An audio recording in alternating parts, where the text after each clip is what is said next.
இறையேசு அழைப்பேற்று அவர் அன்பு வழி சென்று புது வாழ்வு நாம் காணுவோம். அதில் நிறைவாக நாம் வாழுவோம்.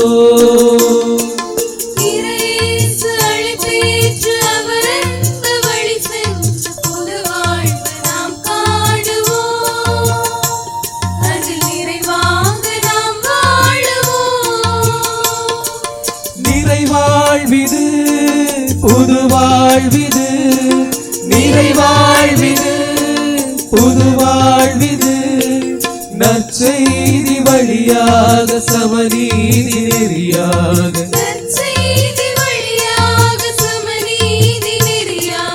இறை தந்தையிலக மகிழ்ந்திட இறை அரசினில் இக மலர்ந்திட இறையேசு அழைப்பேற்று அவர் அன்பு வழி சென்று புது வாழ்வு நாம் காணுவோம். அதில் நிறைவாக நாம் வாழுவோம்.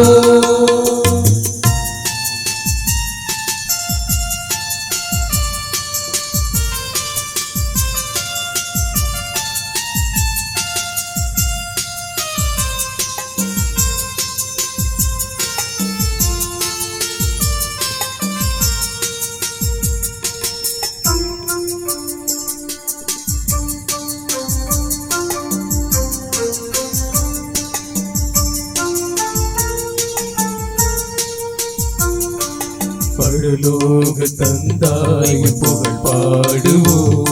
புது படைப்பாக எமை மாற்ற அருள் வேண்டுவோம்.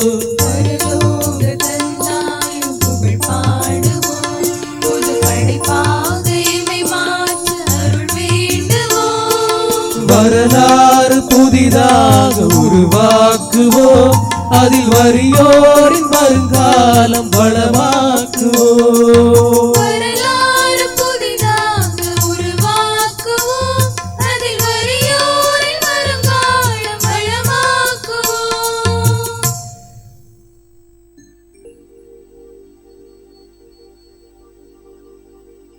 ஆரத்தி ஆரத்தி மங்கள ஆரத்தி, குருகுலமே உம்மை வரவேற்கும் ஆரத்தி, காருண்ய பலியாற்றி கனிந்தாசீர் தந்திட பூரண பொற்குணத்தா வரவேற்கும் ஆரத்தி, வரவேற்கும் ஆரத்தி.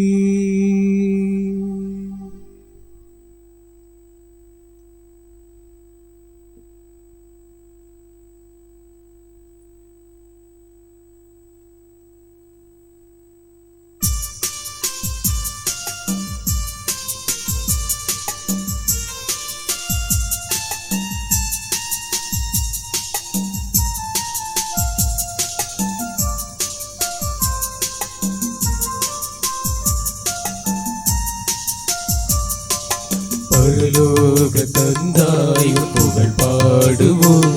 புது படைப்பாக எமை மாற்ற அருள் வேண்டுவோம்.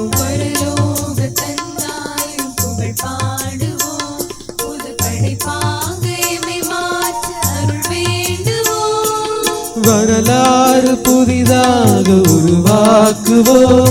அதில் வறியோரின் வருங்காலம் வளமாக்குவோம்.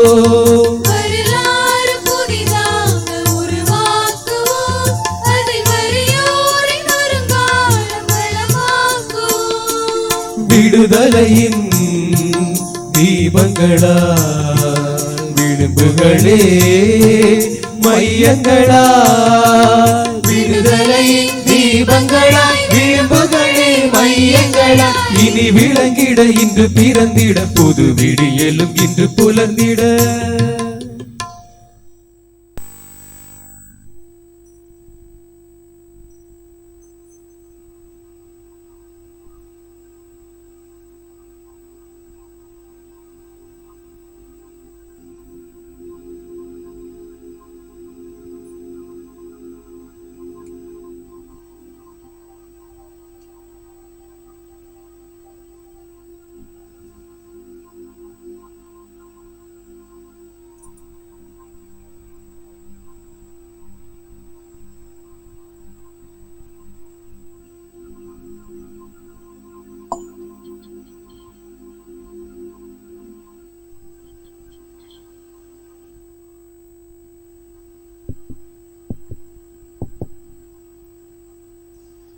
தந்தை மகன் தூய ஆவியின் பெயராலே.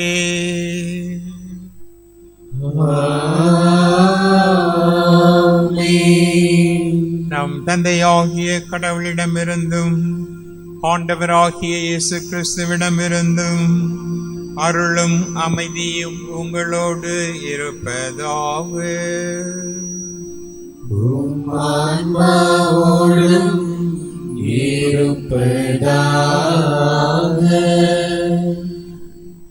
இறை இயேசுவின் அன்பு இறை மக்களே, இளைஞர் கையில் எதிர்காலம்.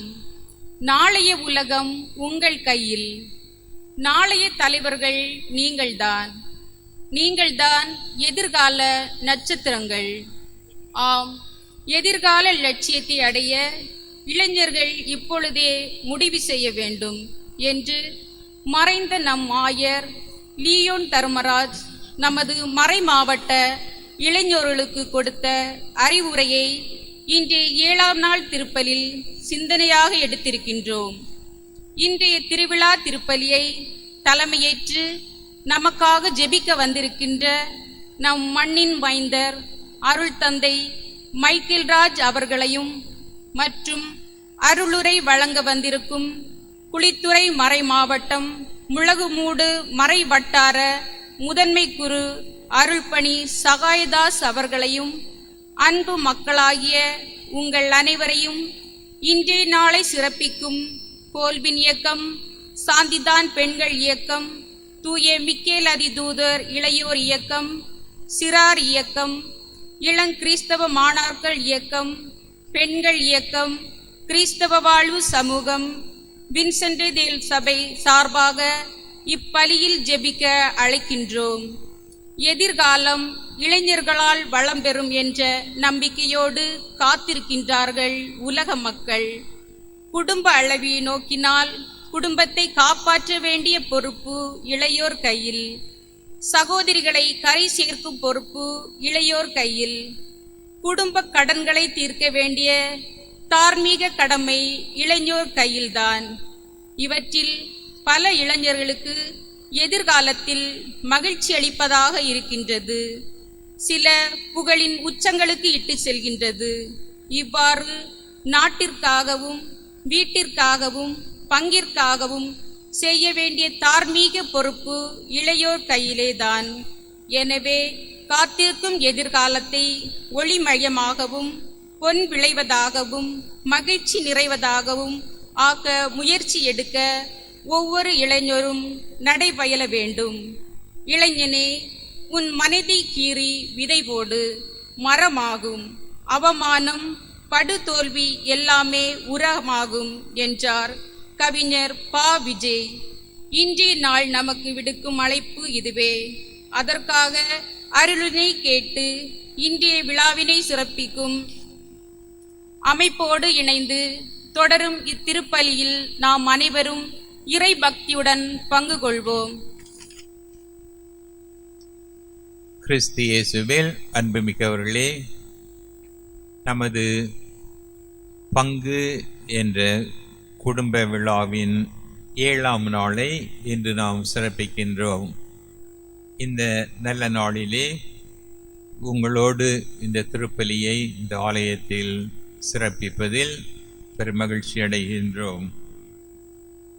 இன்று நமக்கு கொடுக்கப்பட்டிருக்கின்ற சிந்தனை, எதிர்கால லட்சியத்தை முடிவு செய்பவர்கள் இளைஞர்களே. நமது திருத்தந்தை பிரான்சிஸ் அவர்கள் அழகாக ஒரு கருத்தை சொல்லியிருக்கின்றார்கள். என்னவென்றால், இளமை என்பது கடவுள் கொடுத்திருக்கின்ற ஒரு கொடை, ஒரு ஆசி, ஒரு அருள். இதை இளைஞர்கள் ஊதாரித்தனமாக வாழ்ந்து வீணாக்கலாம், அல்லது நன்றி பெருக்கோடு ஏற்று இதை வளமான ஒரு வாழ்வாக மாற்றலாம் என்று திருத்தந்தை கூறியிருக்கின்றார். நமது குடும்பங்களில் நமது பங்கில் இருக்கின்ற இளைஞர்கள் எப்படி எதை தேர்ந்து கொள்ள வேண்டும் என்று நாம் விரும்புகின்றோம்? அதுதான் கேள்வி. நமது பங்கில், நமது குடும்பங்களில் இருக்கின்ற இளைஞர்கள் அந்த இளமையை கடவுளின் கொடையாக நன்றி பெருக்கோடு ஏற்று அதை ஒரு வளமான வாழ்வாக வாழ்ந்து காட்ட வேண்டும். இதைத்தான் நாம் விரும்புகிறோம். அதற்கு பெரியவர்களாகி பங்கிலே பெரியவர்களாக இருக்கின்றவர்கள் உதவி செய்ய வேண்டும். என்ன செய்ய வேண்டும்? அவர்கள் தங்களுடைய அனுபவங்களை அவர்களோடு பகிர்ந்து கொள்ள வேண்டும். எதற்காக? அவர்களை கட்டுப்படுத்துவதற்காக அல்ல, அவர்கள் நல்ல லட்சியத்தை நோக்கி செல்வதற்கு, திட்டமிடுவதற்கு அவர்களுக்கு உதவி செய்வதற்காக. அதோடு அவர்களுக்காக ஜெபிக்க வேண்டும். இறைவன் இவர்களது வாழ்விலே துணையாக இருந்து அவர்களோடு பயணம் செய்து இவர்கள் நல்ல திட்டங்களை உருவாக்க, லட்சியங்களை உருவாக்க அவர்களுக்கு உதவி செய்ய வேண்டும், ஆசீர்வதிக்க வேண்டும் என்று அவர்களுக்காக நாம் மன்றாட வேண்டும். ஆகவே இந்த திருப்பலியிலே நமது பங்கில், குடும்பங்களில் இருக்கின்ற இளைஞர்களுக்காக மன்றாடுவோம். இந்த திருப்பலியை தகுந்த முறையில் ஒப்பு கொடுக்க முதலில் நமது தகுதியற்ற நிலைமையை எண்ணி மனமுருந்தி இறைவனிடம் மன்னிப்பு கேட்போம்.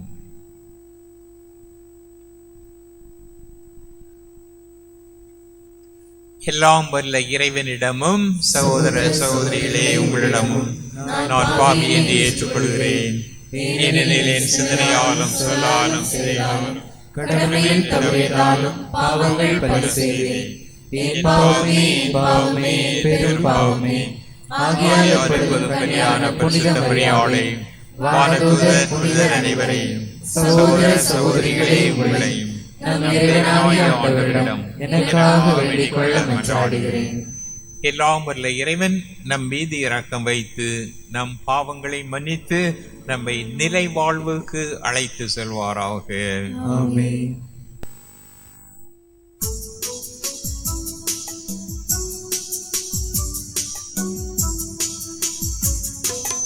ஆண்டவரே இரக்கமாயிரும்.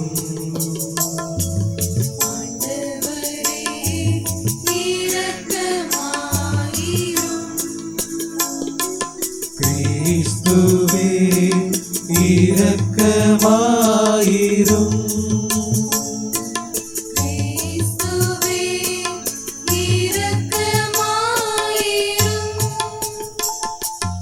ஆண்டவரே இரக்கமாயிரும்.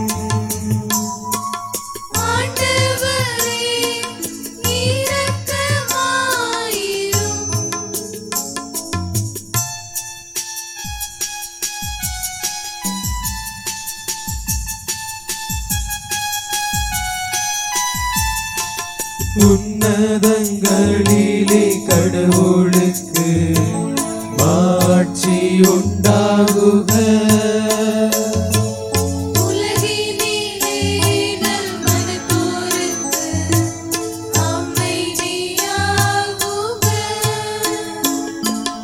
உம்மை புகழ்கின்றோம், உம்மை வாழ்த்துகின்றோம், உம்மை ஆராதிக்கின்றோம், உம்மை மாட்சிப்படுத்துகின்றோம். உமது மேலான மாட்சியின் பொருட்டு உமக்கு நன்றி கூறுகின்றோம். ஆண்டவராகிய இறைவனே, வானுலக அரசரே, எல்லாம் வல்ல ஒரே மகனாய் இயேசு கிறிஸ்துவே, ஆண்டவராகிய இறைவனே, இறைவனின் செம்மறியே, தந்தையின் திருமகனே, உலகின் பாவம் போக்குபவரே, எங்கள் மேல்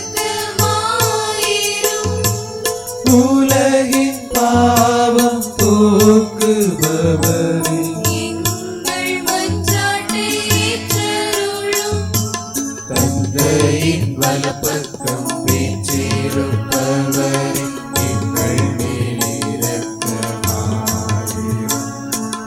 ஏனெனில் இயேசு கிறிஸ்துவே, நீர் ஒருவரே தூயவர், நீர் ஒருவரே ஆண்டவர், நீர் ஒருவரே உன்னதர்.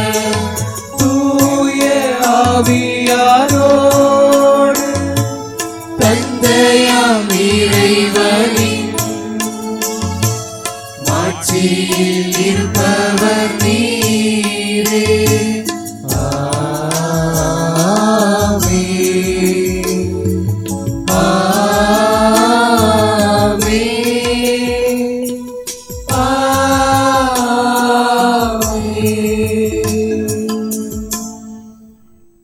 மன்றாடுவோமாக.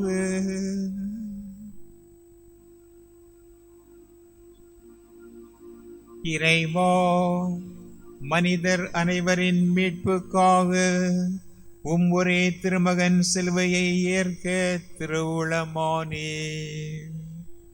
இவ்வாறு அச்சிலுவையின் மறைப்பொருளை இவ்வுலகில் அறிந்திருக்கின்ற நாங்கள் அதன் மீட்பின் பயனை விண்ணுலகில் பரிசாக பெற்றுக்கொள்ள தகுதி பெற அருள் புரிவீராக. உம்மோடு தூய ஆவியின் ஒன்றிப்பில் ஒரே இறைவனாய் என்றென்றும் வாழ்ந்து ஆட்சி செய்கின்ற எங்கள் ஆண்டவரும் திருமகனும் ஆகிய இயேசு கிறிஸ்து வழியாக உம்மை மன்றாடுகிறோம்.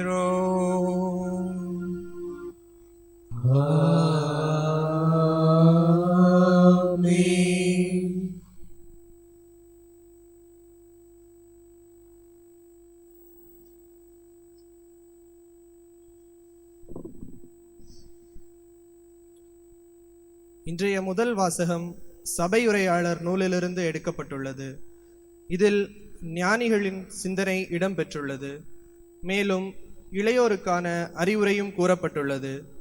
இளையோரே, இளமை பருவம் மகிழ்ச்சியோடு இருப்பதற்கே மன வலிமையை ஒழித்து உடலுக்கு ஊறு வராதபடி தன்னை காத்து கொள்ள வேண்டும் என்று இளையோர்களுக்கு கூறும் அறிவுரையை கேட்டு வாழ்வாக்குவோம்.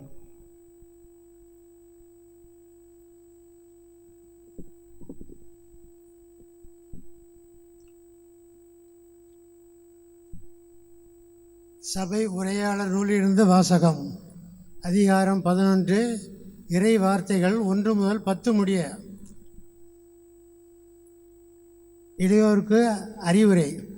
இளையோரே, இளமை பருவம் மகிழ்ச்சியோடு இருப்பதற்கே இளமையின் நாட்களில் உள்ள களிப்புடன் இருங்கள். மனம் விரும்புவதை செய்யுங்கள். கண்களின் நாட்டத்தை நிறைவேற்றுங்கள். ஆனால் நீங்கள் செய்கின்ற ஒவ்வொரு செயலுக்கும் உரிய தீர்ப்பை கடவுள் வழங்குவார் என்பதை மறவாதீர்கள். மனக்கவலையை ஒழியுங்கள். உடலுக்கு ஊறு வராதபடி காத்து கொள்ளுங்கள். குழந்தை பருவமும் இளமையும் மறையக்கூடியவையே. ஆண்டவரின் அருள்வாக்கு.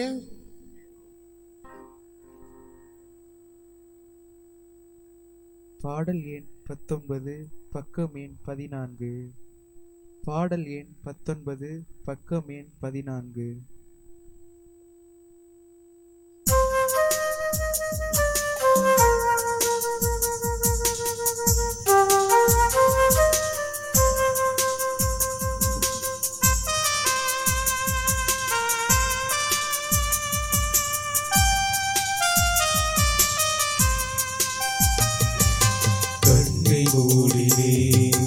உன்னை தேடினே, என் மனதில் கோவிலிலே உன்முகம் கண்டே.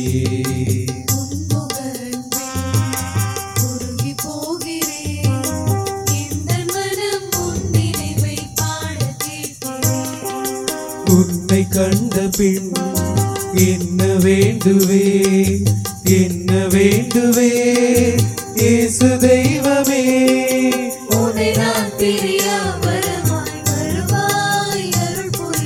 கண்ணை மூடினே, உன்னை தேடினே, என் மனதின் கோவிலிலே உன்முகம் கண்டே.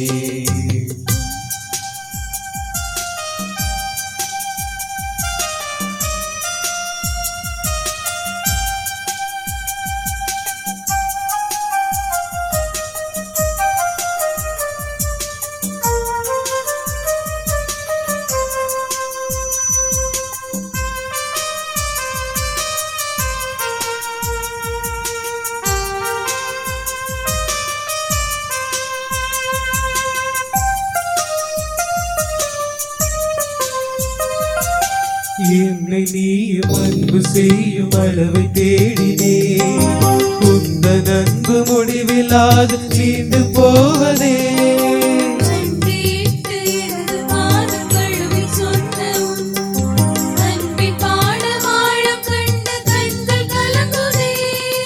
இந்த பாடம் விளக்கம் காண சிகரம் ஏறினே. சிகரத்திலே விரிந்த கரங்கள் விளக்கம் சொல்லுதே.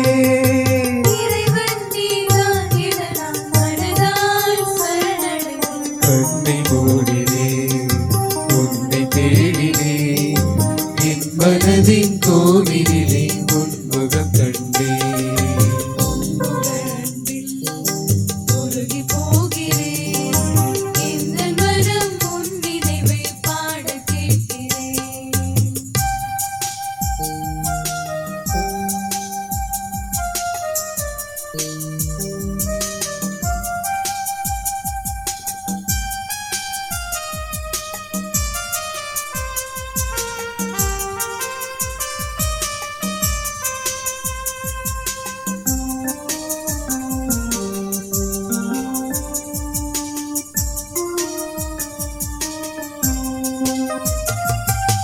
விழிகள் மூடி மௌனமாய் உன் இதயம் சாகிறேன்.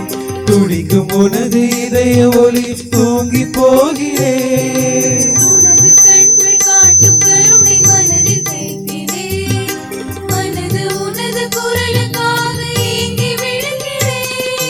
குரலை கேட்ட ஏக்கத்தோடு உன்னை தேடினேன். உனது அழகு குரலும் எனக்குள் ஒலிக்க கேட்கிறேன்.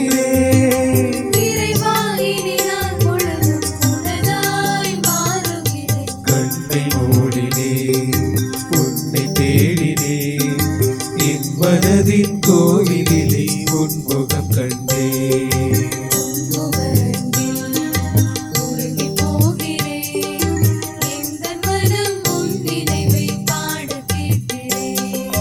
உன்னை கண்ட பின் என்ன வேண்டுவே, என்ன வேண்டுவே, இயேசு தெய்வமே.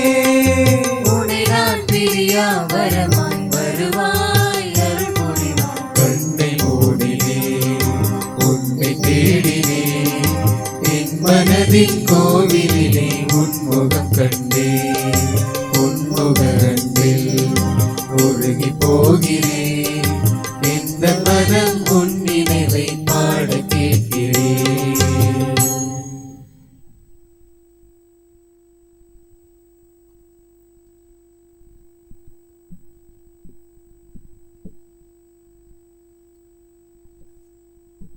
அன்பானவர்களே, இன்றைய இரண்டாம் வாசகம் திருத்தூதர் பவுல் கொரிந்து மக்களுக்கு எழுதிய முதல் திருமுகத்திலிருந்து எடுக்கப்பட்டுள்ளது. நற்செய்தியால் வரும் ஆசியில் பங்கு பெற வேண்டி நற்செய்தியை அறிவிக்கின்ற நானே தகுதியற்றவனாக மாறிவிடாதவாறு என் உடலை அடக்கி கட்டுப்படுத்துகிறேன் என பவுல் எடுத்து கூறுகிறார். நம்முடைய வாழ்வின் குறிக்கோள் என்ன என்பதை உணர்ந்து அதற்கேற்றவாறு வாழ வரம் வேண்டி இவ்வாசகத்தை கவனமுடன் கேட்போம்.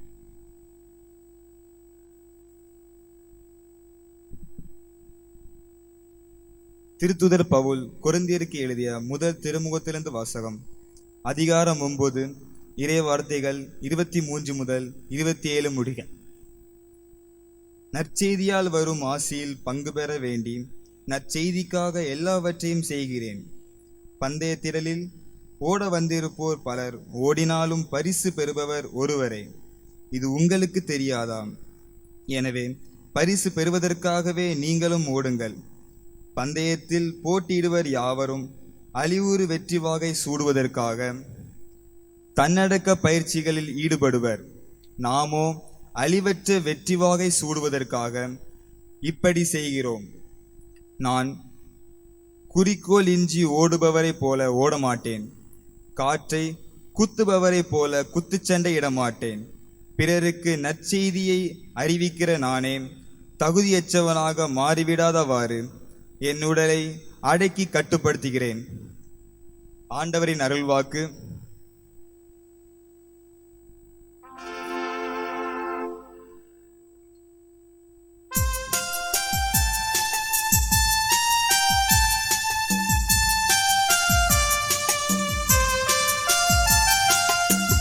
அல்லேலூயா அல்லேலூயா அல்லேலூயா அல்லேலூயா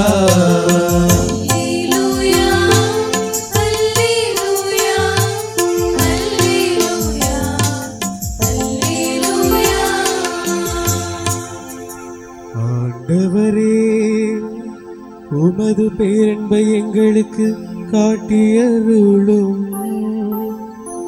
உமது மீட்பையும் எங்களுக்கு தந்தருளும்.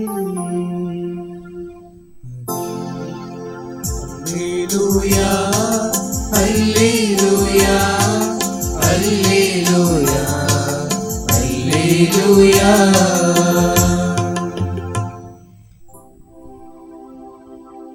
ஆண்டவர் உங்களோடு இருப்பாராக.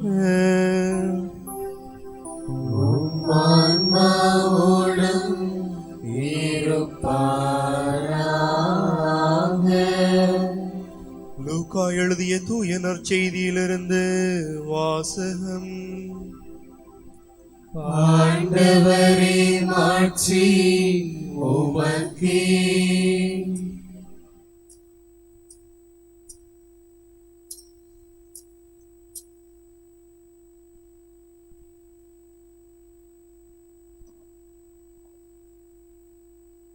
லூகாஸ் நற்செய்தி அதிகாரம் 4 இறை திருவசனங்கள் 16 முதல் 19 முடிய. இயேசு தாம் வளர்ந்த ஊராகிய நாசரேத்துக்கு வந்தார். தமது வழக்கத்தின்படி ஓய்வு நாளில் தொழுகை கூடத்திற்கு சென்று வாசிக்க எழுந்தார். இறைவாக்கினர் எசாயாவின் சுருளேடு அவரிடம் கொடுக்கப்பட்டது. அவர் அதை பிரித்தபோது கண்ட பகுதியில் இவ்வாறு எழுதியிருந்தது: ஆண்டவருடைய ஆவி என்மேல் உள்ளது, ஏனெனில் அவர் எனக்கு அருள் பொழிவு செய்துள்ளார். ஏழைகளுக்கு நற்செய்தியை அறிவிக்கவும், சிறைப்பட்டோர் விடுதலை அடைவர், பார்வையற்றோர் பார்வை பெறுவர் என முழக்கமிடவும், ஒடுக்கப்பட்டோரை விடுதலை செய்து அனுப்பவும், ஆண்டவர் அருள் தரும் ஆண்டினை முழக்கமிட்டு அறிவிக்கவும் அவர் என்னை அனுப்பியுள்ளார். ஆண்டவரின் அருள் வாக்கு. கிறிஸ்துவே உமக்கு புகழ்.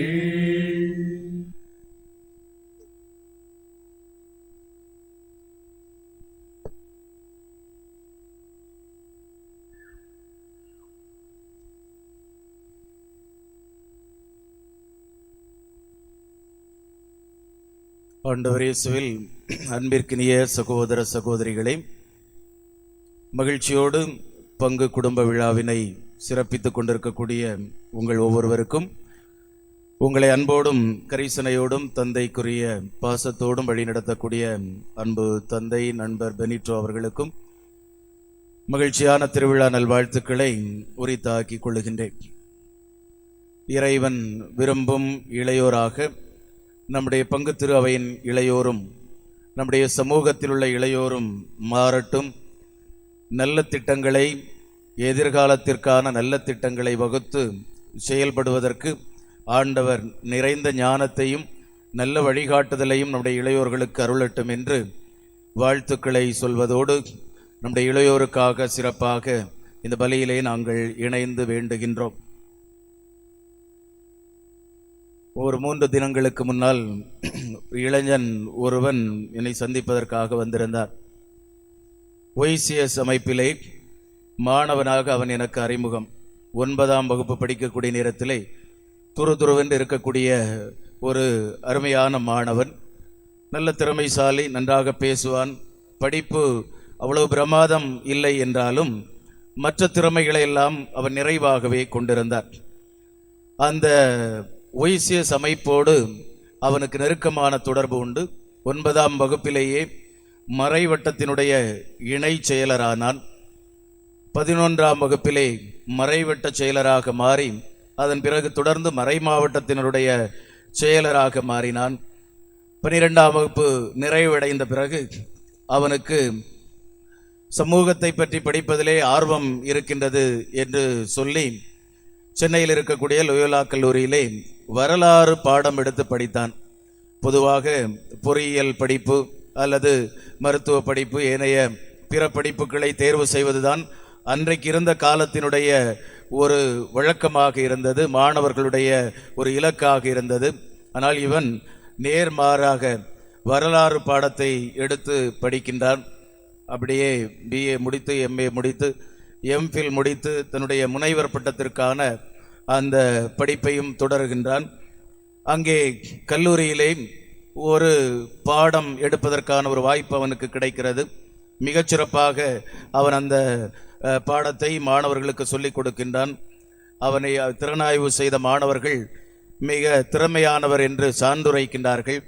எனவே அங்கு இருந்த சம்பளத்தோடு கூடிய அரசு ஊதியம் பெறக்கூடிய பணியிடம் வந்த நேரத்திலே இவனும் நேர்காணலுக்கு அழைக்கப்படுகின்றான். நேர்காணலுக்கு செல்லுகின்றான். தேர்வு செய்யப்படுகின்றான். தேர்வு செய்யப்பட்ட அந்த நாளிலே மாலையில் அவன் அலைபேசி வழியாக தொடர்பு கொண்டு சொல்லுகின்றான், ஃபாதர், என்கிட்ட ஒரு கேள்வி கேட்டார்கள். இங்கு நேர்காணலுக்கு வந்திருந்த மற்றவர்கள் ஒரு வரலாற்று நிகழ்ச்சியை பார்த்ததை விட நீங்கள் பார்த்த கோணம் சற்று வித்தியாசமாக இருந்தது. இதை எப்படி பெற்றுக்கொண்டீர்கள் என்று அவர்கள் என்னிடம் கேட்டார்கள். நான் சொன்னேன், மாணவர் பருவம் முதலே நான் மாணவர் அமைப்புகளில் ஈடுபட்டு உழைத்திருக்கின்றேன், பணி செய்திருக்கின்றேன். அந்த அனுபவம் எனக்கு இதை கொடுத்தது. மாணவர் பருவத்திலேயே என்னுடைய எண்ணமெல்லாம் இப்படித்தான் இருந்தது. ஒரு பேராசிரியராக மாற வேண்டும், அதற்குரிய தகுதிகளை வளர்த்து கொள்ள வேண்டும் என்று நான் எண்ணியிருந்தேன். அதற்காகவே திட்டமிட்டேன், அதற்காகவே உழைத்தேன். எனவே எப்படியும் இந்த பணியிடத்தை பெற்றுக்கொள்வேன் என்ற நம்பிக்கை எனக்கு இருக்கிறது என்று சொன்னானாம். இந்த கதைகளை எல்லாம் அவன் பேசிக்கொண்டிருந்தான். பார்த்த பொழுது மகிழ்ச்சியாக இருந்தது. இன்றைக்கு தொடக்கத்திலேயே கிட்டத்தட்ட 80 முதல் 85,000 ரூபாய் சம்பளம் வாங்கக்கூடிய ஒரு இளைஞன். நிச்சயமாக அவனுக்கு இன்னும் ஒரு 25, 30, 32 ஆண்டுகள் அவனுக்கு வாய்ப்பு இருக்கிறது, பணியாற்றுவதற்கான வாய்ப்பு இருக்கிறது. ஒருவேளை அவன் பணி நிறைவு பெறக்கூடிய நேரத்திலே சில லட்சங்கள் சம்பளமாக பெற்றுக்கொள்வதற்கான வாய்ப்புண்டு. ஒருவேளை அவன் கல்லூரி முதல்வராக மாறலாம், வேறு பல்வேறு நிலைகளை அவன் அடையலாம். அந்த சிறுவனாக மாணவனாக இருந்த நேரத்திலே அவனிடம் இருந்த அந்த ஒரு தெளிவு, அவனிடம் இருந்த அந்த ஒரு இலக்கு தெளிவு, அது அவனை இந்த நிலைக்கு அழைத்து சென்றிருக்கின்றது. இன்னும் உயரமான நிலைகளுக்கு அழைத்து செல்லவிருக்கின்றது என்பதனை நான் உணர்ந்து கொண்டேன். அன்பிற்கினியவர்களே, ஒரு வாழ்வுக்கான, எதிர்கால வாழ்வுக்கான திட்டமிடல் தெளிவாக இருந்தால் நிச்சயமாக நாம் வாழ்வில் சிறக்கலாம். படிப்பில் மட்டுமல்ல. எனக்கு தெரிந்த ஒரு மாணவன் 10ஆம் வகுப்பிலே தோல்வி அடைகின்றான். அடுத்தது வீட்டில் உள்ளவர்கள் எல்லாம் மிகவும் கட்டாயப்படுத்தி சேர்க்கின்றார்கள். கணக்கு பாடம் அவனுக்கு வரவே வராது. எனவே மீண்டும் கணக்கு பாடத்தில் மட்டும் தோல்வி அடைகின்றான். 3ஆவதாக எழுத வைக்கின்றார்கள், 3ஆவதும் தோல்வி அடைகின்றான். அவனுக்கு இயல்பிலேயே இசை ஆர்வம் உண்டு, நல்ல இசை ஆர்வம் உண்டு. எனவே 3ஆவது முறை தோல்வி அடைந்த பிறகு அவன் வீட்டிலே சொல்லுகின்றான், இல்லை, நான் இங்கே தொடர்ந்து இருப்பதற்கு வாய்ப்பில்லை, எனவே நான் சென்னைக்கு செல்லுகின்றேன் என்று சொல்லிக்கொண்டு சென்னைக்கு சென்று விட்டான். அங்கு ஒரு சில நண்பர்களோடு சேர்ந்து அவன் தங்கி இருக்கின்றான். தங்கி இருந்து இசை, இன்னும் அவனுடைய அந்த இசை திறமையை வளர்த்து கொள்ளுகின்றான். மிகச்சிறப்பான தேர்ச்சியை அவன் பெறுகின்றான்.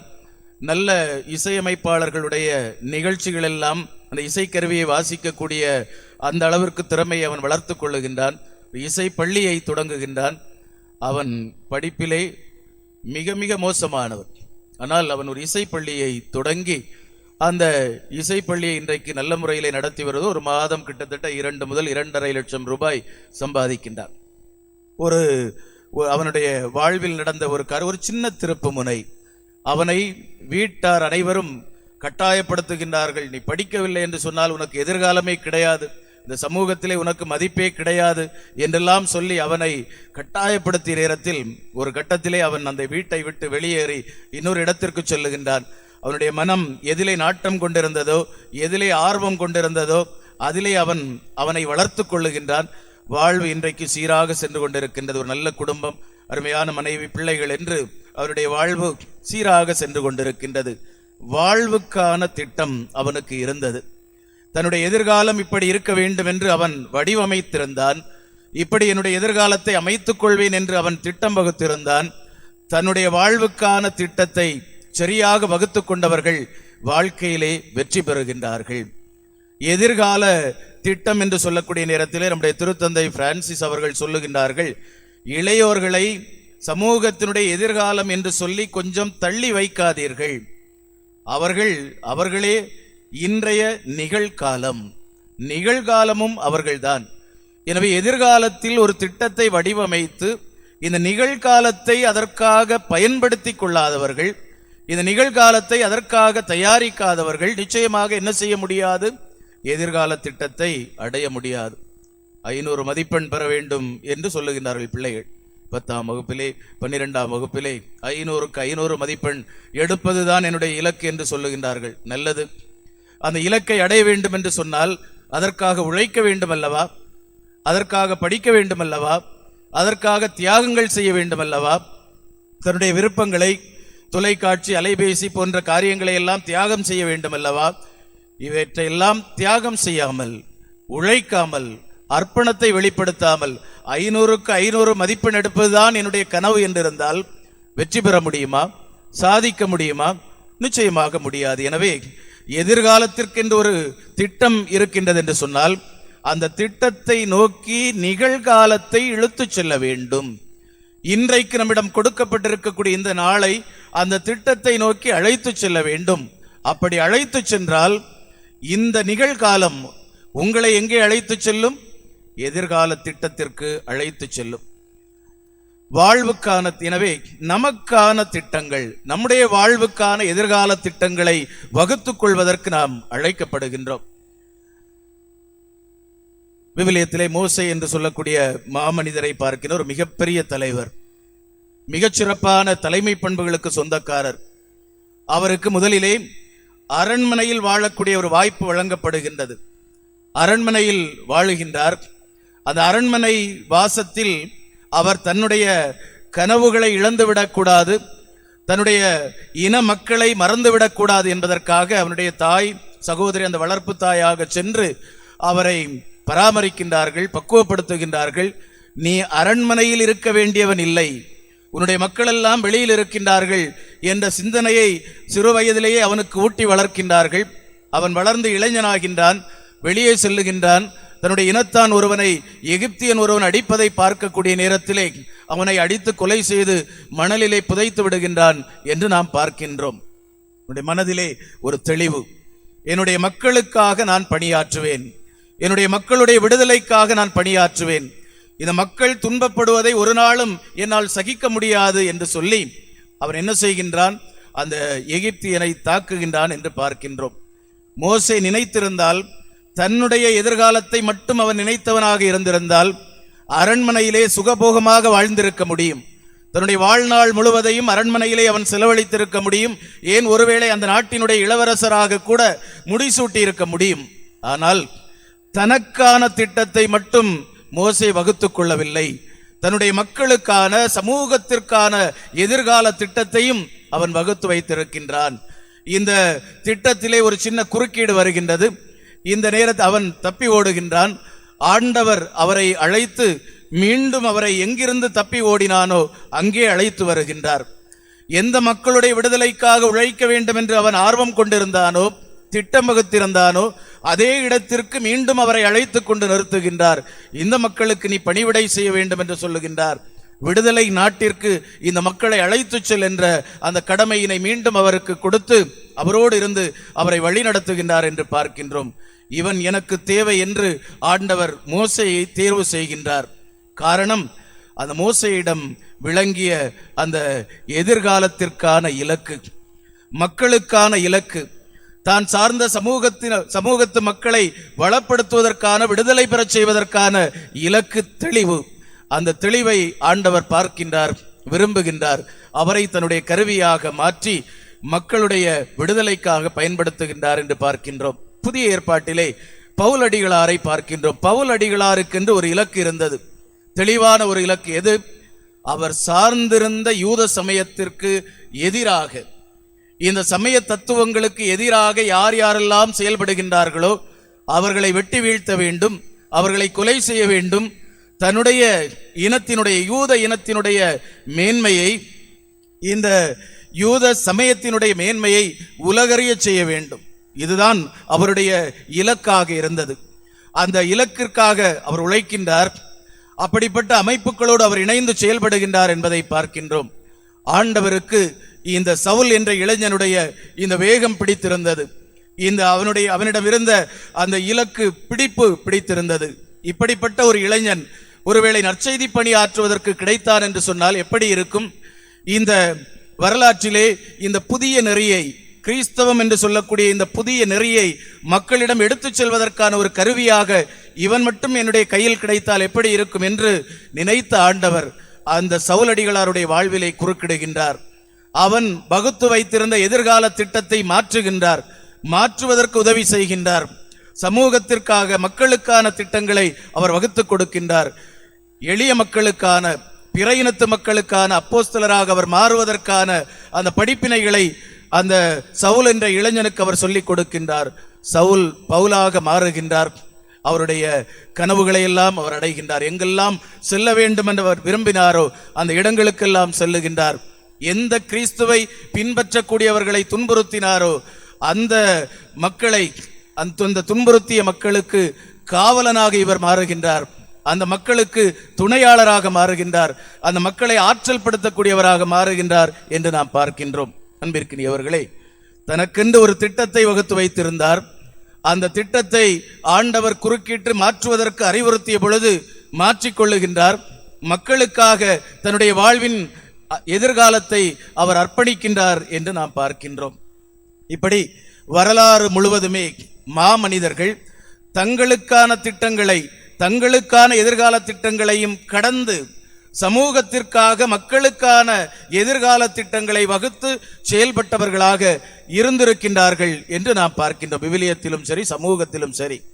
நம்முடைய நாட்டிலே சுதந்திர போராட்டத்தின் பொழுது பகத்சிங் என்ற இளைஞன் சிறைப்பிடிக்கப்படுகின்றான். பகத்சிங், ராஜகுரு, சுகதேவ் மூவரும் சிறைப்பிடிக்கப்படுகின்றார்கள். பாராளுமன்றத்திலே குண்டு வீசிய குற்றத்திற்காக சிறையில் அடைக்கப்பட்டிருக்கின்றார்கள். தூக்கு தண்டனை விதிக்கப்படுகின்றது.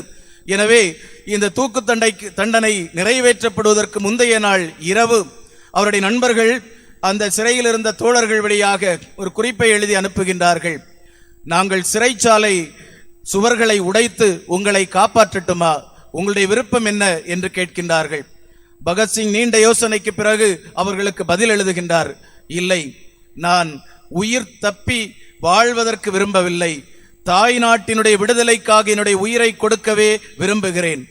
இன்னும் கொஞ்ச நாட்கள் வாழ வேண்டும் என்ற ஆசை எனக்கும் உண்டுதான்.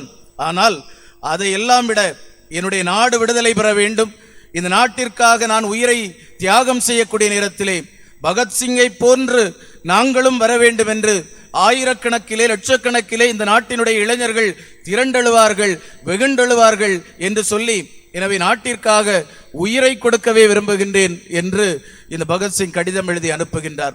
அன்பிற்கினியவர்களே, தனக்கான ஒரு திட்டம் கொண்டவராக மட்டும் அவர் இருந்திருந்தால், தன்னுடைய எதிர்காலத்திற்காக மட்டும் ஒரு திட்டத்தை வகுத்து செயல்பட்டவராக அவர் இருந்திருந்தால், நிச்சயமாக அவரால் இப்படி ஒரு பதிலை எழுதியிருக்க முடியாது.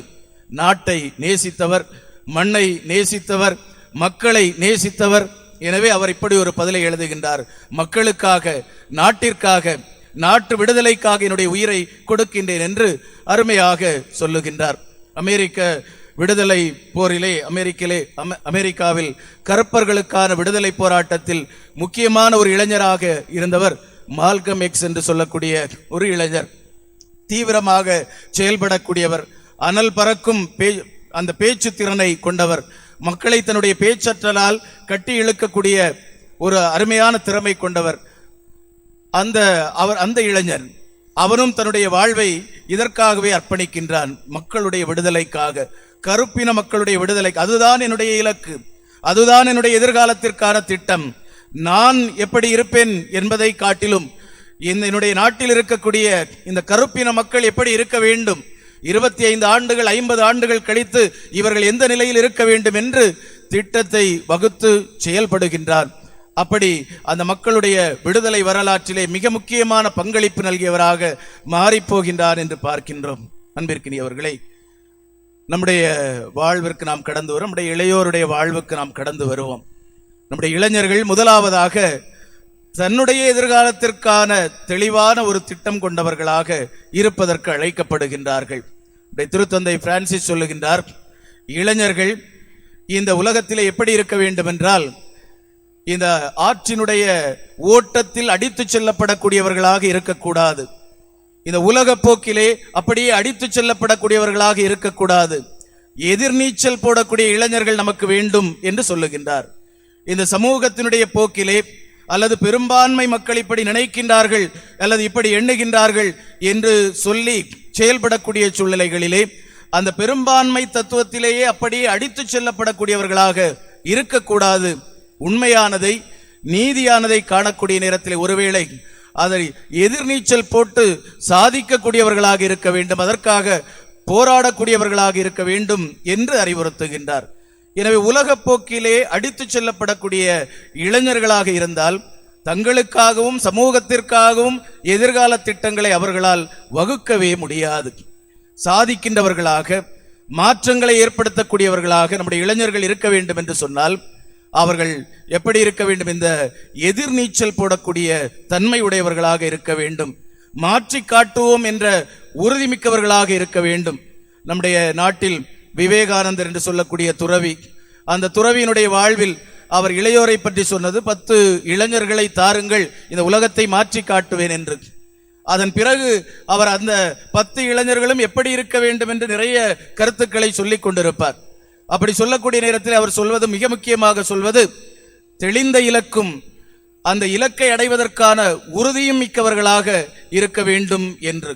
தெளிவான இலக்கும் அந்த இலக்கை அடைவதற்கான உறுதிப்பாடும் மிக்க இளைஞர்கள் வேண்டும். எனவே 10 இளைஞர்கள் என்று சொன்னால் வெறுமனே 10 இளைஞர்கள் அல்ல, தெளிந்த இலக்கும் உறுதிப்பாடும் கொண்ட 10 இளைஞர்கள் இருந்தால் தேசத்தையே மாற்ற முடியும் என்று சொன்னால், நம்முடைய பங்கு சமூகத்தை எடுத்துக்கொள்ளுங்கள். இங்கே 5 இளைஞர்கள் போதுமானது. 5 இளைஞர்கள், தெளிவான இலக்கும், இந்த உலக போக்கிற்கு மாற்றான சிந்தனையும், எதிர்நீச்சல் போடுவதற்கான ஆற்றலும், துணிந்து மாற்றங்களை ஏற்படுத்துவதற்கான அந்த முன்னெடுப்பும் உள்ள இளைஞர்கள் 5 பேர் இருந்தால் நிச்சயமாக இந்த சமூகத்திலே ஏராளமான மாற்றங்களை கொண்டு வர முடியும். எனவே தேவையானது என்ன? வாழ்வுக்கான திட்டமிடல், குடும்பங்களுக்கான திட்டமிடல், சமூகத்திற்கான திட்டமிடல். நல்ல குடும்பங்கள் இன்றைக்கு தேவைப்படுகின்றன. நம்முடைய சமூகத்திலே நல்ல குடும்பங்கள் நமக்கு வேண்டும். நல்ல குடும்பங்கள் நமக்கு வேண்டும் என்று சொன்னால் நல்ல இளைஞர்கள் நமக்கு வேண்டும். இன்றைக்கு நாம் பார்க்கின்றோம் அல்லவா, பல்வேறு செய்திகள் சமூகத்திலே நாம் பார்க்கின்றோம். நிறைய செய்திகள், பெண்கள் கூட்டு பாலியல் வன்புணர்வுக்கு ஆளாக்கப்படக்கூடிய சூழ்நிலைகள், கொலை செய்யப்படக்கூடிய சூழ்நிலைகள். அதில் ஈடுபடக்கூடிய இளைஞர்கள் எல்லாம் குடும்பங்களிலிருந்து பிறந்து வந்தவர்கள் தானே. அவர்களுக்கும் ஒரு தாய் உண்டல்லவா, தந்தை உண்டல்லவா, சகோதர சகோதரிகள் உண்டல்லவா, ஒரு குடும்ப சூழலில் இருந்து வந்தவர்கள் தானே. அப்படியானால் அந்த குடும்பம் அவர்களை எப்படி உருவாக்கி இருக்கின்றது, என்ன மதிப்பீடுகளை கொடுத்திருக்கின்றது என்ற கேள்விகளை நாம் எழுப்பி பார்க்க வேண்டி இருக்கின்றது அல்லவா. எனவே நம்முடைய சமூகத்திலிருந்து நாம் கொடுக்கக்கூடிய இளைஞர்கள், நம்முடைய குடும்பங்களிலிருந்து நாம் கொடுக்கக்கூடிய இளைஞர்கள் எப்படிப்பட்டவர்களாக இருக்க வேண்டும்? சமூகத்தை ஆற்றல் படுத்தக்கூடியவர்களாக, சமூகத்திற்கென்று நல்ல திட்டங்களை வகுத்து செயல்படக்கூடியவர்களாக இருக்க வேண்டுமே தவிர சமூக விரோதிகளாக அல்லது சமூகத்திற்கு கெடுதல் விளைவிக்கக்கூடியவர்களாக இருக்கக்கூடாது என்பதனை நாம் உணர்ந்து கொள்ள அழைக்கப்படுகின்றோம். நம்முடைய குடும்பங்களுக்கென்று தெளிவான ஒரு இலக்கு இருக்க வேண்டும். நம்முடைய இளைஞர்கள் அதை வகுத்துக் கொள்ள வேண்டும். நம்முடைய திருத்தந்தை பிரான்சிஸ் அவர்கள் அன்பின் மகிழ்ச்சி மடலிலே அருமையாக சொல்லுவார், இந்த திருமண தயாரிப்பு என்று சொல்லுகின்றோம் அல்லவா, இந்த திருமண தயாரிப்பு என்பது ஏதோ திருமணத்திற்கு முன்னால் ஒரு 2 நாட்கள் 3 நாட்கள் 4 நாட்கள் நடைபெறக்கூடிய தயாரிப்பு அல்ல. ஒரு நல்ல குடும்பத்தை உருவாக்குவதற்கான தயாரிப்பு குழந்தை பிறந்தவுடனேயே தொடங்க வேண்டும் என்று சொல்லுகின்றார். ஒரு குடும்பத்திலே ஒரு குழந்தை பிறக்கக்கூடிய நேரத்திலேயே தொடங்குகின்றது ஒரு நல்ல குடும்பத்தை உருவாக்குவதற்கான அந்த ஒரு தொடக்கம் என்று. எனவே அங்கிருந்தே தொடங்க வேண்டிய, குழந்தை பருவத்திலிருந்தே தொடங்க வேண்டி இருக்கின்றது. நல்ல மதிப்பீடுகள், நல்ல பழக்கங்கள், பொதுநல சிந்தனைகள், இவையெல்லாம் அந்த குழந்தை பருவத்திலிருந்தே ஊட்டி வளர்க்கப்பட வேண்டி இருக்கின்றது. எப்படி எதிர்காலத்திற்கான திட்டங்களை வகுக்க முடியும்? இப்படித்தான் குடும்பத்திலே குழந்தை பருவத்திலேயே அது ஊட்டி வளர்க்கப்படக்கூடிய நேரத்திலே எதிர்காலத்திற்கான திட்டங்கள் வகுக்கப்படுகின்றன. எனவே அன்பிற்கினியவர்களே, வாழ்வுக்கான திட்டங்கள் நம்முடைய இளைஞர்களுக்கு வேண்டும். தங்களுடைய வாழ்வுக்கென்று அவர்கள் திட்டங்களை வகுத்து செயல்படக்கூடியவர்களாக இருக்க வேண்டும். குடும்பங்களுக்கென்று திட்டங்களை வகுத்து செயல்படக்கூடியவர்களாக இருக்க வேண்டும். எல்லாவற்றிற்கும் மேலாக தான் சார்ந்திருக்கக்கூடிய தான் வாழக்கூடிய சமூகத்திற்காக, திருச்சபைக்காக திட்டங்களை வகுத்து செயல்படக்கூடியவர்களாக இருக்க வேண்டும் என்று நம்முடைய திருத்தந்தை அவர்கள் அறைகூவல் விடுக்கின்றார் நம்முடைய இளைஞர்களுக்கு. எனவே நம்முடைய பங்கு சமூகத்தில் உள்ள இளைஞர்களை எடுத்துக்கொள்வோம். இந்த இளைஞர்கள் எல்லாம் தங்களுடைய வாழ்வுக்கான சரியான திட்டம் அப்படி இருக்கிறதா? இன்றைக்கு பிள்ளைகளை பார்த்து சில நேரங்களில் கேட்போம், 10ஆம் வகுப்பு 12ஆம் வகுப்பு படிக்கக்கூடிய பிள்ளைகள்கிட்ட கேட்போம், சரிம்மா படித்து என்ன ஆகணும்னு விரும்புகிறா அப்படின்னா என்ன சொல்லுவாங்க? பதில், பொதுவாக சொல்லக்கூடிய பதில், எவ்வளோ மார்க் கிடைக்குதோ அதை வைத்து என்ன படிப்பு என்று. அப்படிதானா? சாதாரணமாக சொல்வது. இத்தனை மதிப்பெண்களை நான் எடுப்பேன், எடுத்து இந்த படிப்புக்கு செல்வேன் என்று சொல்லக்கூடிய மாணவர்கள் தங்களுடைய எதிர்காலத்திற்கான திட்டங்களை சரியாக கணித்து வைத்திருக்கிறார்கள் என்று சொல்லலாம். இத்தனை மதிப்பெண்களை நான் எடுப்பேன், அதற்காக உழைக்கின்றேன், ஒவ்வொரு நாளும் உழைக்கின்றேன், எனவே இத்தனை மதிப்பெண்களை எடுத்து இந்த படிப்பை இந்த கல்லூரியிலே கண்டிப்பாக நான் படிப்பேன் என்று சொல்லக்கூடிய அளவிற்கு தெளிவு நம்முடைய மாணவர்களுக்கு இருக்கின்றதா? நம்முடைய இளைஞர்களுக்கு இருக்கின்றதா? சரி, ஒரு பட்டப்படிப்பை முடித்து விட்டோம், எத்தனை வாய்ப்புகள் நம்முடைய கண்முன்னால் விரிந்து கிடக்கின்றன. நம்முடைய மாவட்டத்திலிருந்து பெரும்பான்மையானவர்கள் பெரிய பெரிய இடங்களுக்கு இன்றைக்கு செல்வது இல்லை. பெரிய அரசு பணியிடங்களுக்கெல்லாம் செல்வது குறைவாகத்தான் இருக்கின்றது. காரணம், நம்முடைய இளைஞர்களுக்கு இந்த கடினமான உழைப்பின் மீது இருக்கக்கூடிய ஒரு தன்மை குறைந்து கொண்டே இருக்கின்றது. ஒரு காலத்திலே குமரி மாவட்டத்திலிருந்து தான் ஆசிரியர்கள் நிரம்பி இருந்தார்கள். மாநிலம் முழுவதும் ஆசிரியர்கள் நிரம்பி இருந்தார்கள். கன்னியாகுமரி மாவட்டத்திலிருந்து கண்டிப்பாக நிச்சயமாக ஏதாவது ஒரு மூலையிலே ஆசிரியர்கள் இருப்பார்கள். ஆனால் இன்றைக்கு அப்படி சூழ்நிலை இல்லை. இந்த தேர்வுகளை எல்லாம், போட்டி தேர்வுகளை எல்லாம் எழுதி வெற்றி பெறக்கூடிய அளவிற்கு ஆற்றல் மிக்கவர்களாக நம்முடைய இளைஞர்கள் இல்லை.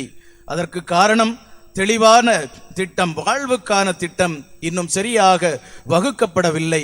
அப்படி ஒருவேளை மாற்றி சொல்ல வேண்டும் என்று சொன்னால், அதற்கு அவர்களை நாம் பக்குவப்படுத்தவும் இல்லை, அதற்கு அவர்களை பழக்கப்படுத்தவும் இல்லை.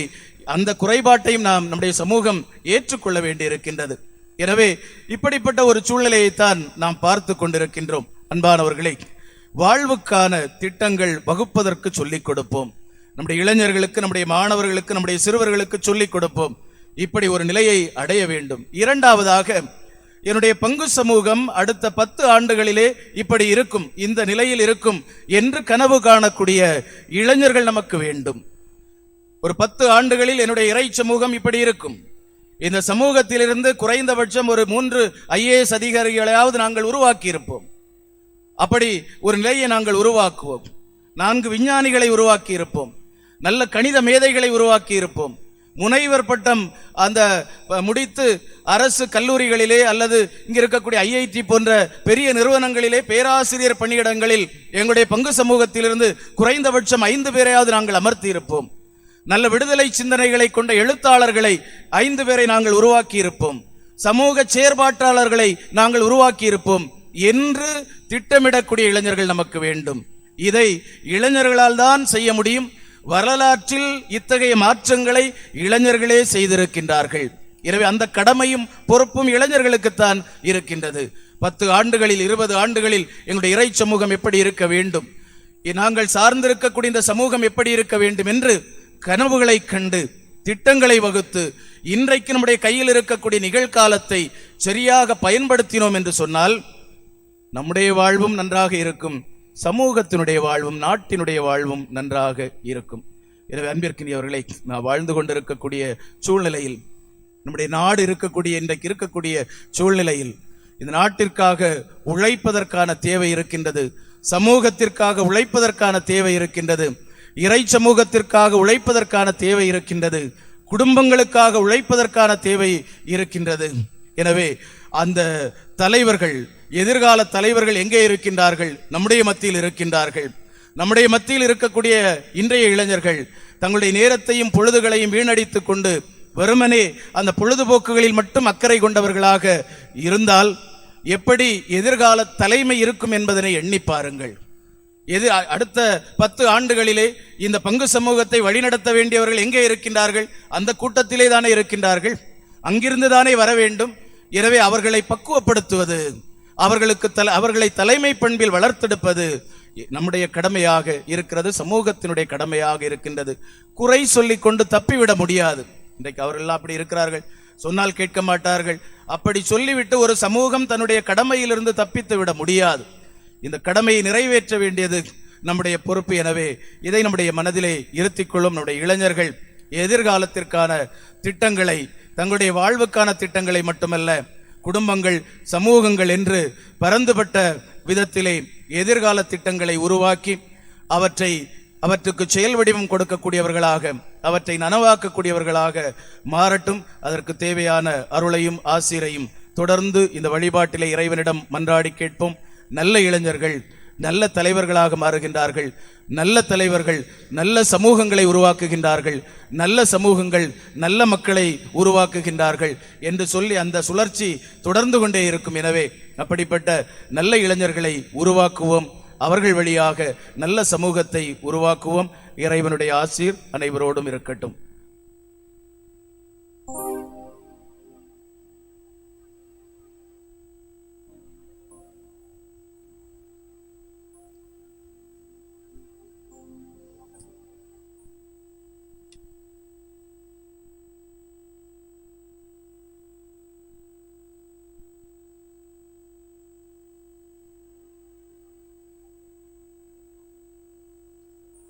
எல்லோரும் எழுந்து நின்று இப்பொழுது நமது அனைத்து தேவைகளுக்காகவும் மன்றாடுவோம்.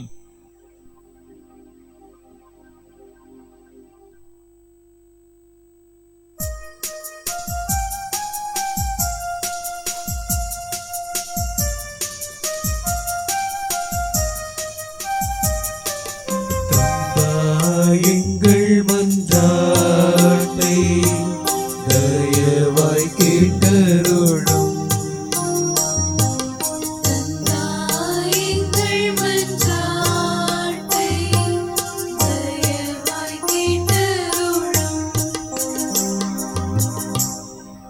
அன்பு தந்தையே இறைவா, எம் தாயாம் திருச்சபை வழிநடத்தும் திருத்தந்தை, ஆயர்கள், குருக்கள், கன்னியர்கள், பொதுநிலையினர் அனைவரையும் ஆசீர்வதித்து இவர்கள் இளையோர்களின் எதிர்கால லட்சியத்தை தேர்வு செய்ய ஊக்கமளித்து அவர்களை நீரிய பாதையை வழிநடத்தி துணை புரிய வேண்டும் என்று இறைவா உம்மை மன்றாடுகிறோம்.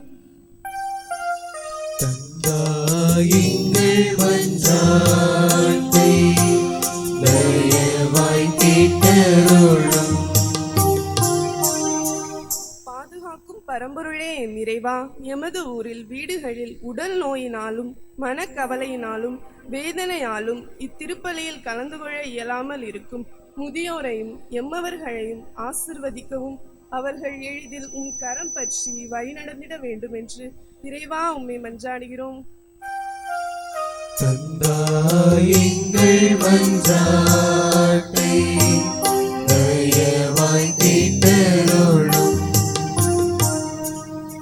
அன்பின் இறைவா, இத்திருப்பலியில் எங்களோடு இணைந்து இளையோரின் இலட்சிய பாதையில் வெற்றி பெற ஜெபித்து கொண்டிருக்கும் அருள்பணி மைக்கேல் ராஜ் அவர்களையும், மறையுரை ஆற்றிய அருள்பணி சகாய தாஸ் அவர்களையும் ஆசீர்வதியும்.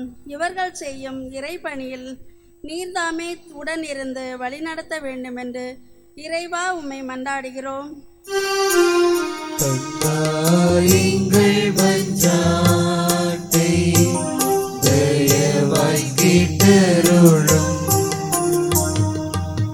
கருணையின் வடிவே எம் இறைவா, இத்திருப்பலியை இணைந்து சிறப்பிக்கும் கோல்வின் இயக்கம், சாந்திதான் பெண்கள் இயக்கம், சிறார் இயக்கம், இளம் கிறிஸ்தவ மாணவர்கள் இயக்கம், பெண்கள் இயக்கம், கிறிஸ்தவ வாழு சமூகம், வின்சென்ட் தே பவுல் சபை, இவைகளில் உள்ள உறுப்பினர்கள் அவர்களை குடும்பங்களிலும் உள்ளவர்களை ஆசீர்வதித்து இவர்கள் தங்கள் இயக்கத்திலும் சபைகளிலும் எடுக்கும் ஒவ்வொரு முயற்சிகளிலும் முன்னேற்றங்களும் லட்சிய பாதைக்கு கொண்டு சென்று வழிநடத்த வேண்டும் என்று இறைவா உம்மை மன்றாடுகிறோம்.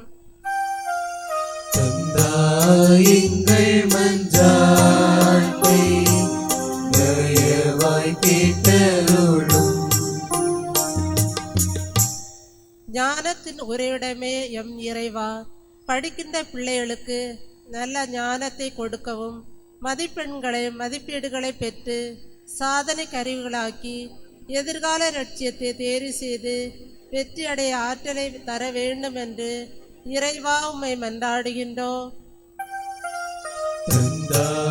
எங்கள் மன்றாட்டை தயவாய் கேட்டருளும்.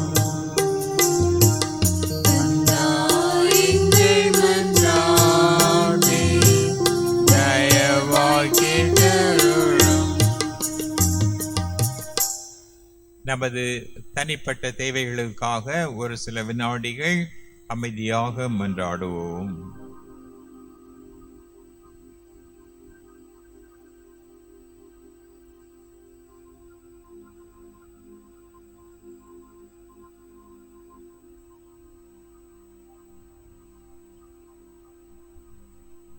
அன்பு தந்தையே இறைவா, உமது பிள்ளைகளாகிய நாங்கள் எல்லோரும் ஒரே நம்பிக்கையில் இணைக்கப் பெற்று இந்த ஆலயத்தில் வந்து எங்கள் குடும்ப விழாவின் 7ஆம் நாளை சிறப்பிக்க ஒரு வாய்ப்பை கொடுத்ததற்காக உமக்கு நன்றி கூறுகின்றோம். இந்த பங்கிலே இருக்கின்ற ஒவ்வொரு குடும்பங்களையும் ஆசீர்வதித்தருளும். சிறப்பாக இந்த குடும்பங்களிலே நோய்வாய்ப்பட்டிருக்கின்ற அனைவரையும் குணமாக்கி அவர்கள் தங்களுடைய கடமைகளை நிறைவேற்ற அருள் புரியும். நோயாளிகளை சிறப்பாக கவனித்துக் கொண்டிருப்பவர்களுக்கு நம்பிக்கையும் ஆறுதலையும் கொடுத்தருளும். இன்னும் இன்று நாங்கள் சிறப்பாக எங்கள் பங்கிலே இருக்கின்ற இளைஞர்களுக்காக மன்றாடுகின்றோம். ஆண்டவரே, நீர் மோசையை அழைத்தது போல, பவுலடிகளாரை அழைத்தது போல இன்றைய இளைஞர்களை ஒரு குறிக்கோளோடு அழைத்திருக்கின்றீர் என்பதை அவர்கள் உணர செய்யும். சமுதாயத்தின் விடுதலைக்காக, மக்களின் விடுதலைக்காக அவர்கள் அழைக்கப்பட்டிருக்கின்றார்கள் என்பதை உணர செய்யும். அவர்களிடத்திலே இப்பொழுது இருக்கின்ற திறமைகள், அறிவு, நேரம் அனைத்தையும் அவர்கள் பயன்படுத்தி எதிர்காலத்தில் நல்ல ஒரு சமுதாயத்தை உருவாக்க தங்களை அர்ப்பணிக்க அவர்களை நிறைவாக ஆசீர்வதியும். குடும்பங்களிலே இருக்கின்ற பெரியோர்கள், பெற்றோர்களை ஆசீர்வதித்து அவர்கள் நல்ல இளைஞர்களை உருவாக்க அவர்களுக்கு அருளை பொழியும். எங்கள் பங்கு அருள் பணியாளரை நிறைவாக ஆசீர்வதித்து எங்களை வழிநடத்துகின்ற அவரை நிறைந்த அருளால் நிரப்பியருளும். நாங்கள் எல்லோரும் உமக்கு ஏற்ற பிள்ளைகளாக என்றும் வாழ்ந்து ஒருவர் ஒருவரை அன்பு செய்து ஒற்றுமையில் வளர உமது அருளை பொழியும். எங்கள் ஆண்டவராகிய கிறிஸ்து வழியாக உம்மை மன்றாடுகிறோம். ஆமென். பாடல் எண் 57, பக்கம் எண் 38.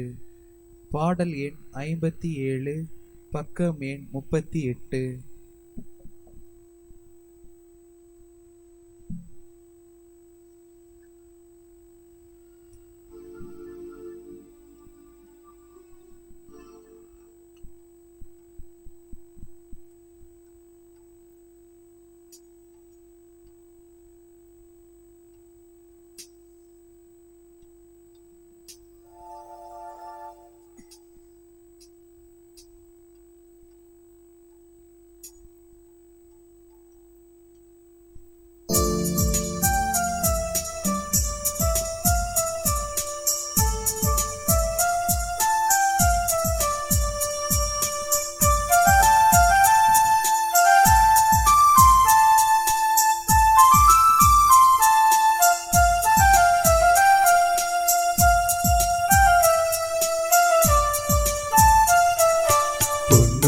மணியும் இல்ல, பூவும் பொருளும் இல்ல, அல்லிப்பூவா இந்த மனம் இருக்கு. உன் மலர்பதம் படைத்தால் போதும் எனக்கு.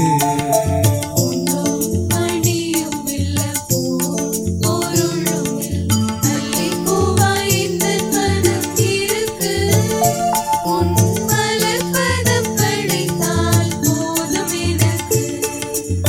வந்தேன் வந்தேன் இறைவா என்னை தந்தேன் தந்தேன் தலைவா வந்தேன் வந்தேன் இறைவா என்னை தந்தேன் தந்தேன் தலைவா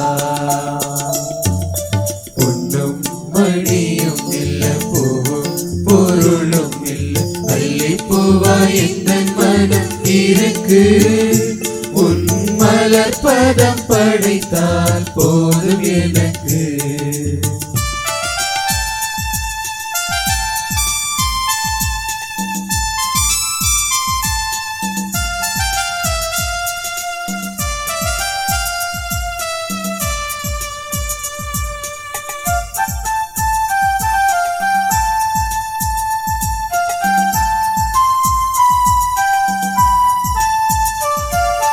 உள்ளமெல்லாம் அன்பிருக்கு உன் சொல்படி நடக்கிற தெம்பிருக்கு உள்ளமெல்லாம் அன்பிருக்கு உன் சொல்படி நடக்கிற தெம்பிருக்கு இதயத்தில் நிறைவிருக்கு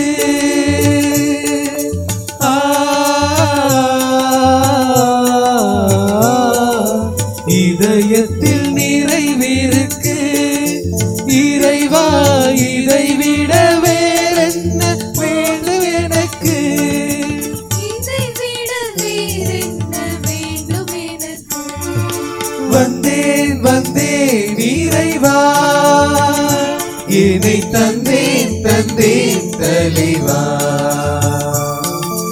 வந்தேன் வந்தேன் இறைவா என்னை தந்தேன் தந்தேன் தலைவா பொன்னும் மணியும் இல்ல பூவும் பொருளும் இல்ல அள்ளி பூவா எந்த மனம் இருக்கு உன் மலர் பதம் படைத்தால் போதும் எனக்கு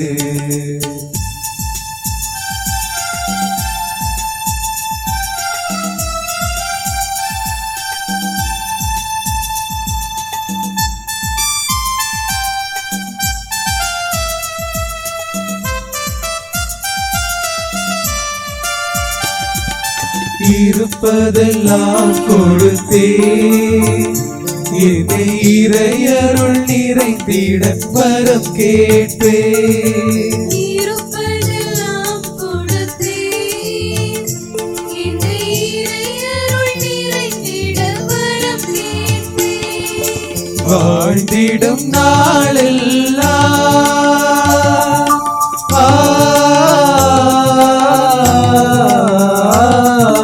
வாழ்ந்திடும் நாளெல்லாம் மனிதம் மலர்ந்திட உழைத்திட தீரம் கேட்பே மலர்ந்திட உழைத்திட வீரம் கேட்பே வந்தேன் வந்தேன் இறைவா என்னை தந்தேன் தந்தேன் தலைவா வந்தேன் வந்தேன் இறைவா என்னை தந்தேன் தந்தேன் தலைவா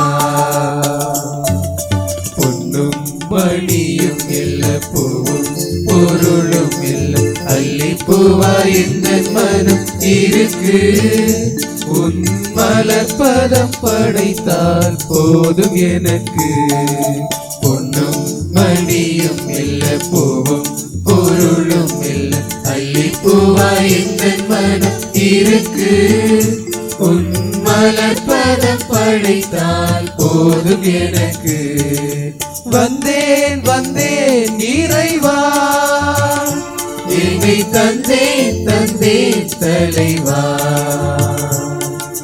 வந்தேன் வந்தேன் இறைவா என்னை தந்தேன் தந்தேன் தலைவா பொன்னும் மணியும் இல்ல பூவும் பொருளும் இல்ல அள்ளி பூவா இந்த மனம் இருக்கு உன் மலர் பதம் படைத்தால் போதும் எனக்கு சகோதரிகளே சகோதரர்களே நாம் அனைவரும் ஒப்புக் கொடுக்கும் இப்பலி எல்லாமல்ல தந்தையாகிய இறைவனுக்கு ஏற்றதாகும்படி ஜெபியுங்கள். ஆண்டவர் தமது பெயரின் புகழ்ச்சிக்காகவும் மாட்சிக்காகவும் நமது நன்மைக்காகவும் புனித திருவை அனைத்து நலனுக்காகவும் உமது கையிலிருந்து பலியை ஏற்றுக்கொள்வாராக. ஆண்டவரே, சிலுவை பீடத்தில் ஒப்பு கொடுக்கப்பட்ட காணிக்கை அனைத்துலக பாவங்களையும் போக்கியது. இப்பீடத்தில் நாங்கள் ஒப்பு கொடுக்கும் இக்காணிக்கை குற்றங்கள் அனைத்திலிருந்தும் எங்களை கழுவி தூய்மைப்படுத்த அருள் புரிவீராக. எங்கள் ஆண்டவராகிய கிறிஸ்து வழியாக உம்மை மன்றாடுகிறோம்.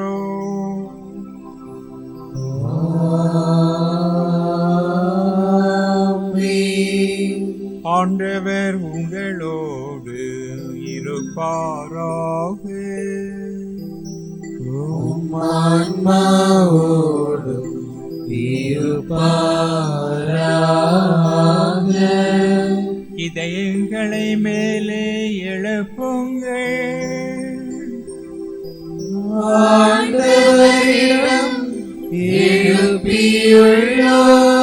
நம் இறைவனாகிய ஆண்டவருக்கு நன்றி கூறுவோம். அது தகுதியும் நீதியும் ஆனதே. ஆண்டவரே, தூயவரான தந்தையே, என்றும் உள்ளே இல்லாமல் இறைவா, என்னாலும் எவ்விடத்திலும் நாங்கள் உமக்கு நன்றி செலுத்துவது மெய்யாகவே தகுதியும் நீதியும் ஆகும். எங்கள் கடமையும் மீட்புக்குரிய செயலுமாகும். ஏனெனில் வாக்கு மனிதரானார் என்னும் மறை நிகழ்வின் வாயிலாக உமது மாட்சியின் ஒளி எங்கள் மனக்கண்களுக்கு புதிதாய் ஒளி வீசியது. எனவே அவரில் நாங்கள் கடவுளை கண்கூடாய் காணுகின்றோம். அவர் வழியாகவே கண்காணாதவை மீதுள்ள அன்பினார் நாங்கள் என்றும் ஆட்கொள்ளப்படுகின்றோம். ஆகவே வானதூதர் முதன்மை வானதூதரோடும் அரியணையில் அமர்வோர் தலைமை தாங்குவோரோடும் வான்படைகளின் அணிகள் அனைத்தோடும் சேர்ந்து தாங்கள் உமது மாட்சியை புகழ்ந்து முடிவின்றி பாடுவதாவது.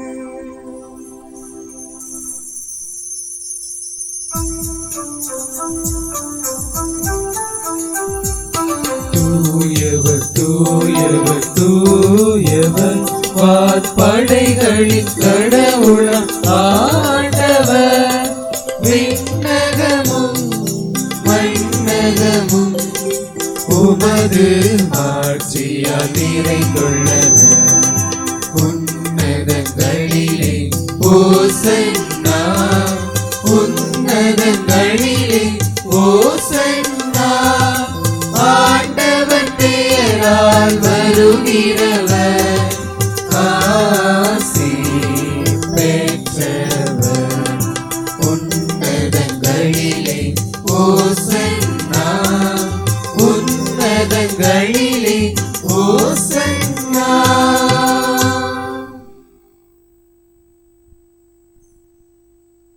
ஆண்டவரே, நேர்மையாகவே தூயவர், தூய்மை அனைத்திற்கும் ஊற்று.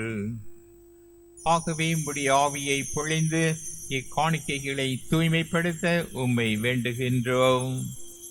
இவ்வாறு எங்கள் ஆண்டவர் இயேசு கிறிஸ்துவின் உடலும் இரத்தமுமாக எங்களுக்கு இவை மாறுவனவாக.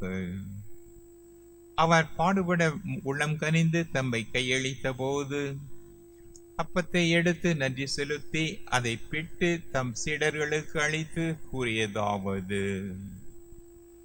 அனைவரும் இதிலிருந்து பெற்று உண்ணுங்கள், ஏனெனில் இது உங்களுக்காக கையளிக்கப்படும் என் உடல்.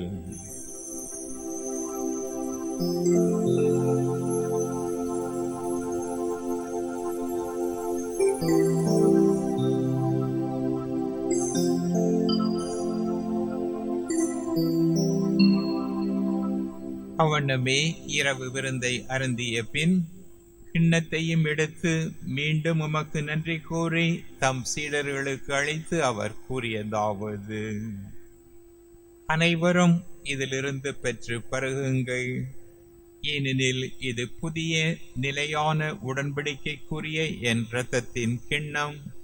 இது பாவ மன்னிப்புக்கென்று உங்களுக்காகவும் பலருக்காகவும் சிந்தப்படும். இதை என் நினைவாக செய்யுங்கள்.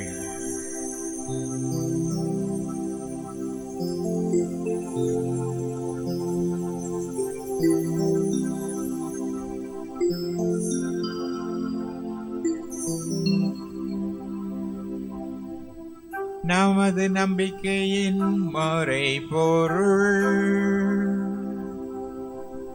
ஆண்டவரே, நீர் வருமளவும் உமது இறப்பினை அறிக்கையிடுகின்றோம்,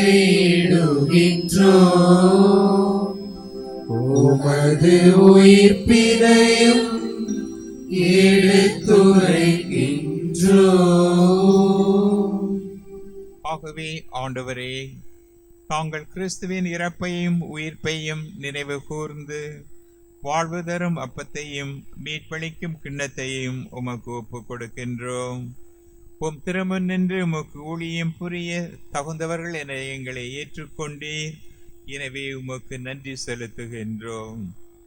மேலும் கிறிஸ்துவின் உடலிலும் இரத்தத்திலும் பங்கு கொள்ளும் எங்களை தூய ஆவி ஒன்று சேர்க்க வேண்டுமென உம்மை தாழ்மையுடன் மன்றாடுகின்றோம்.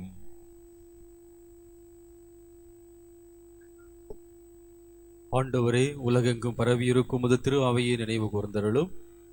எங்கள் திருத்தந்தை பிரான்சிஸ், எங்கள் ஆயர் நசரேன், எல்லா திருநிலையினராக அனைவரோடும் உமது திரு அவை அன்பில் நிறைவு பெற செய்தருளும்.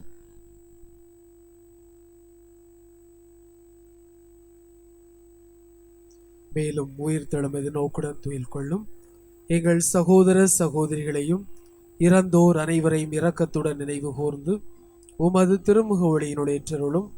எங்கள் அனைவர் மீதும் இரக்கமாயிரும்.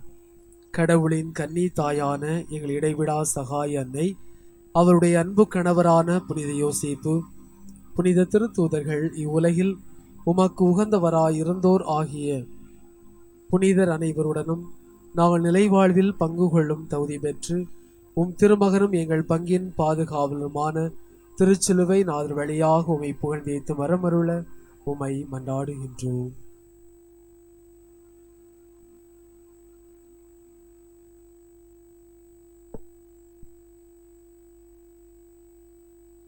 இவர் வழியாக இவரோடு இவரில் எல்லாம் வல்ல இறைவனாகிய தந்தையே, தூய ஆவியின் ஒன்றிப்பில் எல்லா புகழும் மாட்சியும் என்றென்றும் உமக்கு உரியதே.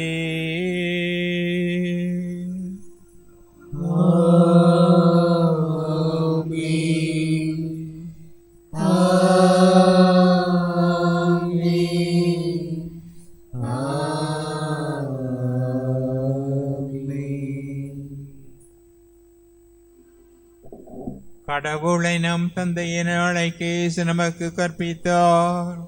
எனவே துணிவுடனும் நம்பிக்கையுடனும் தந்தையை நோக்கி மன்றாடுவோம்.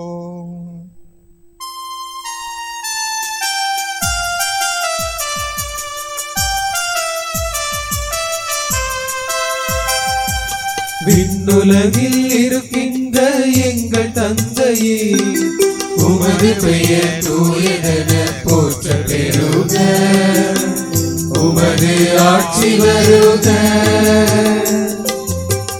உமது திருவுளம் விண்ணுலகில் நிறைவேறுவது போல மண்ணுலகில் நிறைவேறுக. எங்கள் அன்றாட உணவை இன்று எங்களுக்கு தாரும். எங்களுக்கு எதிராக குற்றம் செய்வோரை நாங்கள் மன்னிப்பது போல எங்கள் குற்றங்களை மன்னியும். எங்களை சோதனைக்கு உட்படுத்தாதே, தீமையில் இருந்து எங்களை விடுவித்தருளும். ஆண்டவரே, எல்லா தீமைகளிலிருந்தும் எங்களை விடுவித்து எங்கள் அன்றாட வாழ்வில் அமைதியை கனிவுடன் அருள உம்மை மன்றாடுகின்றோம். உமது இரக்கத்தின் உதவியால் நாங்கள் பாவத்தில் இருந்து எப்போதும் விடுதலை பெற்று யாதொரு கலக்கமும் இன்றி நலமாயிருப்போமாக. நாங்கள் எதிர்நோக்கியிருக்கும் பேரன்பிற்காகவும் எம் மீட்பராகிய இயேசு கிறிஸ்துவின் வருகைக்காகவும் காத்திருக்கின்றோம். ஏனெனில் ஆட்சியும் வல்லமையும் மாட்சியும் என்றென்றும் உமதே. ஆண்டவராகிய இயேசு கிறிஸ்துவே, அமைதியை உங்களுக்கு விட்டு செல்கின்றேன், என் அமைதியையே உங்களுக்கு அளிக்கின்றேன் என்று உம் திருத்தூதர்களுக்கு மொழிந்தீரே. எங்கள் பாவங்களை பாராமல் உம் மீது நாங்கள் வைத்திருக்கின்ற நம்பிக்கையை கண்ணோக்கி உமது திருவுளத்திற்கேற்ப எங்கள் இல்லங்களிலும் எங்கள் உள்ளங்களிலும் அமைதியையும் ஒற்றுமையையும் அளித்தருள்வீராக. என்றென்றும் வாழ்ந்து ஆட்சி செய்கின்றவர் நீரே. ஆமென். ஆண்டவருடைய சமாதானமும் மகிழ்ச்சியும் உங்களோடு என்றென்றும் இருப்பதாக. உம் ஆன்மாவோடும் இருப்பதாக. ஒருவருக்கொருவர் கிறிஸ்துவின் சமாதானத்தை பகிர்ந்து கொள்வோம்.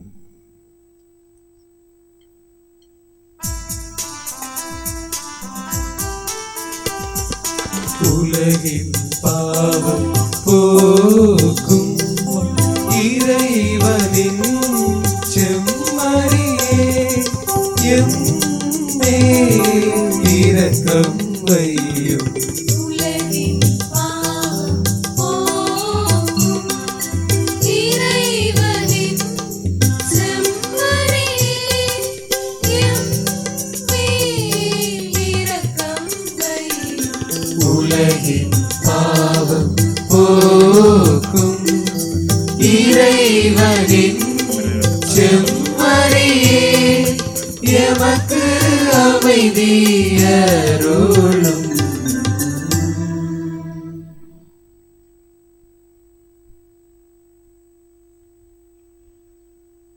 இதோ நாம் நிலை வாழ்வு பெற தன்னையே பலியாக்கிய இறைவனின் செம்மறி. இவரே உலகின் பாவங்களை போக்குகின்றவர். செம்மறியின் விருந்திற்கு அழைக்கப்பட்ட நாம் பேறு பெற்றோர். ஆண்டவரே, நீர் இல்லத்தில் எழுந்தருள நான் தகுதியற்றவன். ஆனால் ஒரு வார்த்தை மட்டும் சொல்லியருளும், எனது ஆன்மா நலமடையும்.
பாடல் எண் 65 பக்கம் எண் 42. பாடல் எண் 65 பக்கம் எண் 42.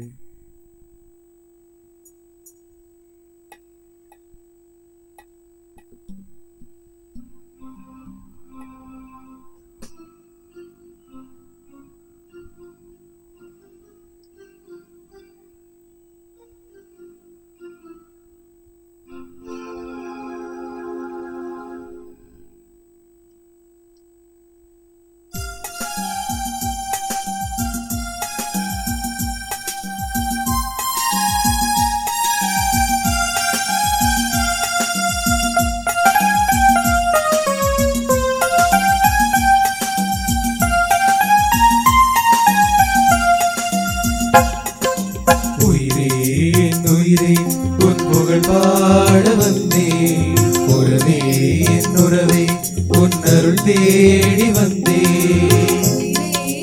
உயிரே உன் புகழ் பாட வந்தேன், உறவே என் உறவே உன் அருள் தேடி வந்தேன். நெஞ்சம் பாடி வரும் உன்னை தேடி வரும், வாழும் காலமெல்லாம் வசந்தம் தேடி வரும். உறவின் கலந்திடையில் இங்கு வருவாயோ. உயிரே என் உயிரே உன் புகழ் பாட வந்தேன், உறவே என் உறவே உன் அருள் தேடி வந்தேன்.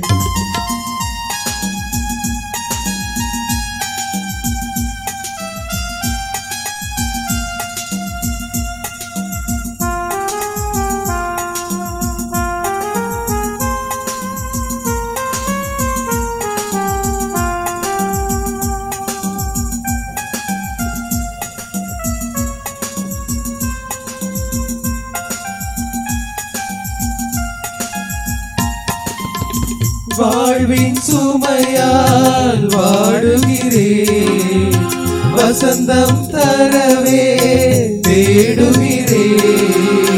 வாழ்வின் சுமையால் வாடுகிறேன், வசந்தம் தரவே தேடுகிறேன்.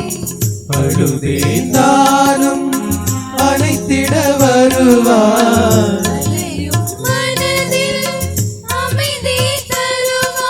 சொந்தமாய் என் பந்தமாய் என்னில் வந்திடுவார். ஜோதியாய் என் ஜீவனாய் என்னில் உறைந்திடுவார். உயிரே என் உயிரே உன் புகழ் பாட வந்தேன், உறவே என் உறவே உன் அருள் தேடி வந்தேன்.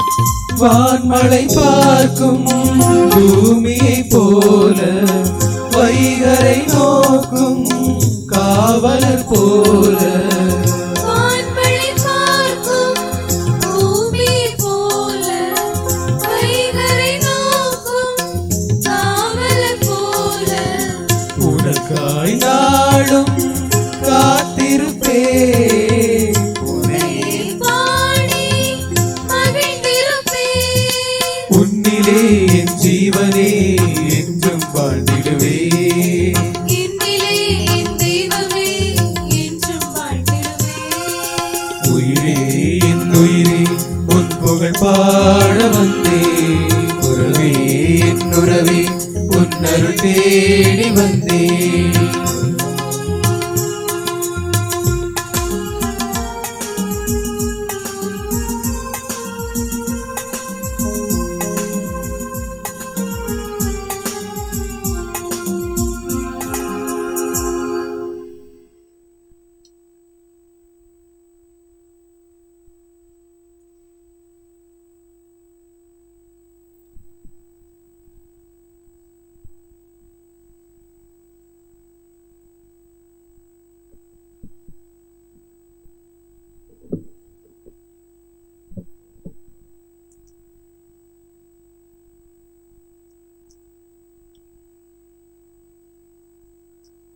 இயேசுவில் பிரியமான அன்பு சகோதர சகோதரிகளே, நம்முடைய விழாவினுடைய 7வது நாளை திருப்பலியை சிறப்பாக சிறப்பித்துக் கொண்டிருக்கக்கூடிய இந்த வேளையில் அருள் தந்தையர்கள் சார்பாக உங்கள் அனைவருக்கும் மீண்டும் ஒரு முறை விழா வாழ்த்துக்களை தெரிவித்துக் கொள்கின்றோம். இன்றைய நாள் தலைப்பாக எதிர்கால லட்சியத்தை முடிவு செய்பவர்கள் இளையோரே என்ற அருமையான ஒரு சிந்தனையை நாம் இந்த வழிபாட்டின் மூலமாக சிந்தித்திருக்கின்றோம். இந்த நாள் சிறப்பாக அமைவதற்கு இன்றைய திருப்பலியை தலைமையேற்று ஜெபித்தவர்கள் நம்முடைய அருள் தந்தை மைக்கேல் ராஜ் அவர்கள், நம்முடைய மண்ணை சார்ந்தவர்கள், மண்ணின் மைந்தர். என்னை விட உங்கள் அனைவருக்கும் தெரியும், இந்த நாளிலே அவருடைய முன்னுரையிலே இளையோரை பற்றி அவர் சொன்ன பொழுது எனக்கு பிடித்தமான ஒரு வார்த்தை, இளமை பருவம் என்பது ஒரு அற்புதமான ஒரு கொடை என்பதை தான் திருப்பலி துவங்குவதற்கு முன்பு அவர் அழகாக சொன்னார். அதுதான் உண்மை என்று நான் நினைக்கின்றேன். இளையவர்களை ஒருபோதும் நாம் ஒதுக்கிவிடக்கூடாது. அவர்கள் தவறு செய்கின்ற பொழுது அவர்களுக்கு சரியான பாதையை காட்ட வேண்டிய கடமை பெற்றோர்களாகிய நம்மிடம் இருக்கிறது. எனவே அந்த இளமை பருவத்தை, அவர்களுடைய உணர்வுகளை நாம் புரிந்து கொண்டு நாம் வாழ்வதுதான் இந்த விழாக்கள் சுட்டி காட்டக்கூடிய அர்த்தங்களை அல்லது சிந்தனைகளை எடுத்து நாம் தியானிக்கிறோம் என்றால் அதற்கு அர்த்தம் கொடுக்கக்கூடிய ஒன்றாக இருக்கும். இளமை துடிப்பு என்பது ஒரு வித்தியாசமான ஒரு துடிப்பு.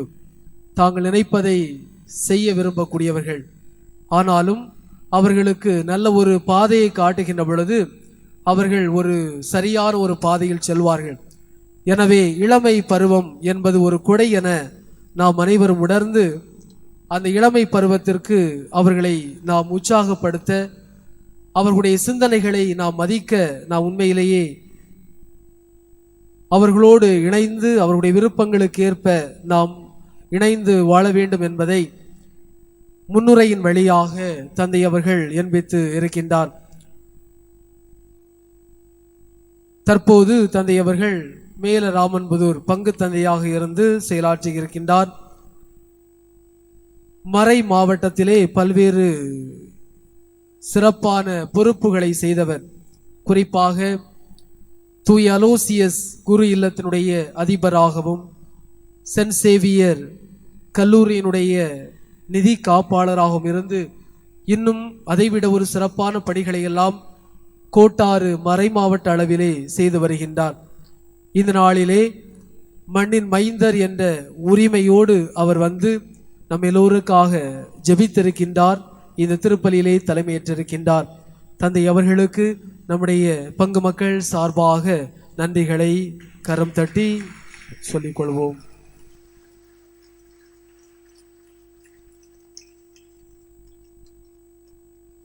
இந்த நாள் இன்னும் நலமோடும் சிறப்போடும் அமைவதற்கு இன்று இத்திருப்பலியிலே மறைவுரை வழங்கியவர்கள் அருள் தந்தை சகாயதாஸ் அவர்கள். தற்போது வட்டம் பங்கு தந்தையாகவும் உலகமூடு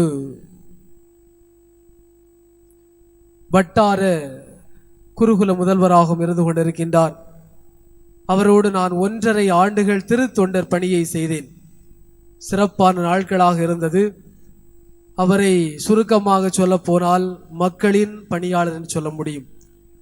அவர் பல பங்குகள் தாண்டி சென்றாலும் அவரை பற்றி அந்த பங்கு மக்கள் இப்பொழுதும் பேசிக் கொண்டிருப்பார்கள்.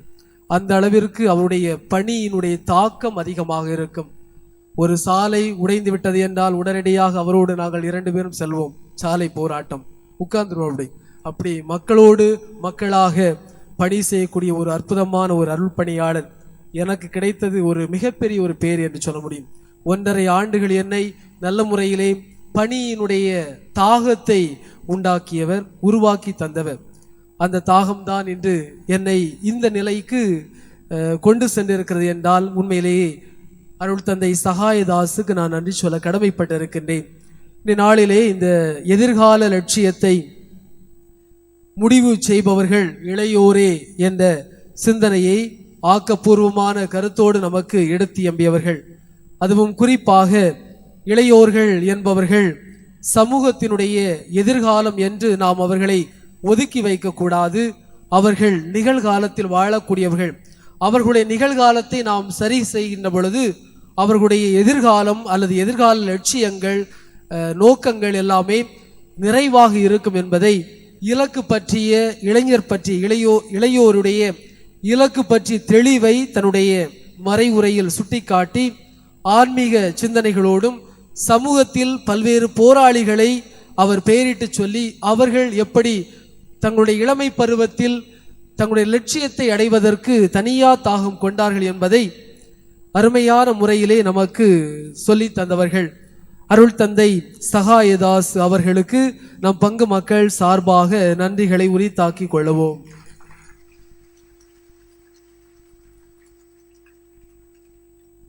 அன்புமிக்கவர்களே, இன்றைய திருப்பலியை சிறப்பித்த கோல்பென் இயக்கம், சாந்திதான் பெண்கள் இயக்கம், தூய மிக்கேல் அதிதூதர் இளையோர் இயக்கம், சிறார் இயக்கம், இளம் கிறிஸ்தவ மாணாக்கர் இயக்கம், பெண்கள் இயக்கம், கிறிஸ்தவ வாழ்வு சமூகம், வின்சந்தை பவுல் சபை,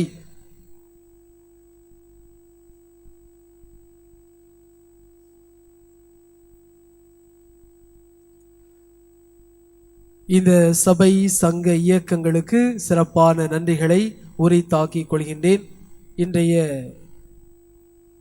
வருகை பவனியிலிருந்து காணிக்கை பவனி அருமையாக இளையோர்கள் ஆரத்தி எடுத்தார்கள். அது சிறப்பாக இருந்தது. தந்தையர்கள் அதற்கு பாராட்டு தெரிவித்திருக்கிறார்கள். அந்த அளவில் இன்றைய நாள் சிறப்பான முறையிலே இருந்திருக்கிறது. சிறப்பித்த அனைவருக்கும் நன்றிகளை தெரிவித்துக் கொள்கின்றேன். நாளை நம்முடைய திருவிழாவினுடைய 8வது திருவிழா. நாளை மாலை 5:30 மணிக்கு திருஜப மாலை, புகழ் மாலை, தொடர்ந்து திருப்பலி. நாளை திருவிழா திருப்பலியை சிறப்பிப்பவர்கள் மீனவர் சங்கம், புனித அந்தோனியார் நடுநிலைப்பள்ளி, மரியாயின் சேனை, சிபிடி, நற்கருணை சபை, சூசையப்பர் சபை, பிரான்சிஸ்கன் 3ஆம் சபையினர்கள். இன்று திருப்பலி முடிந்த பிறகு சரியாக 9 மணிக்கு நம்முடைய கலையரங்கத்தில் வைத்து கலை நிகழ்வுகள், இது ஒரு பொன்மாலை பொழுது என்ற கலை நிகழ்வுகள் நடத்துகிறார்கள். அனைவரும் வீட்டிற்கு சென்று விட்டு சரியாக 9 மணிக்கு நம்முடைய கலையரங்கத்திற்கு முன்பு வருமாறு அன்போடு அழைக்கின்றேன். நாளை வழக்கம் போல திருப்பலி நம்முடைய இந்த ஆலயத்தில் வைத்து நடைபெறும். நாளை பழைய ஆலயத்தில் திருப்பலி இல்லை.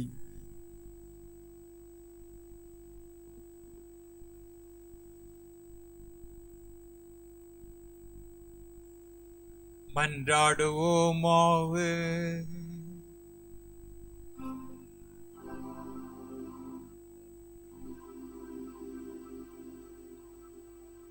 ஆண்டவராகிய இயேசு கிறிஸ்துவே, உமது புனித உணவால் ஊட்டம் பெற்றுள்ள நாங்கள் உம்மை தாழ்மையுடன் வேண்டுகின்றோம்.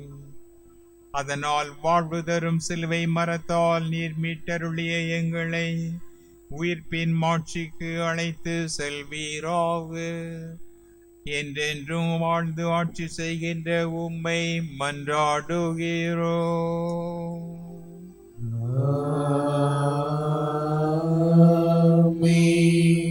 ஆண்டவர் உங்களோடு இருப்பாராக. ஆன்மாவோடும் இருப்பாராக.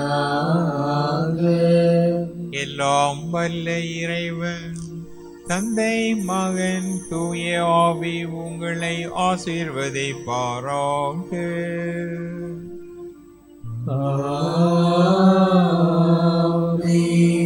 கிறிஸ்துவின் அன்பிலும் அமைதியிலும் சென்று வாழுங்கள்.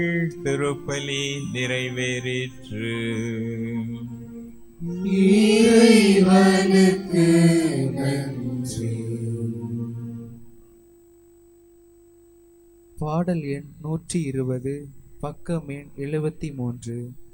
பாடல் எண் 120, பக்கம் எண் 73.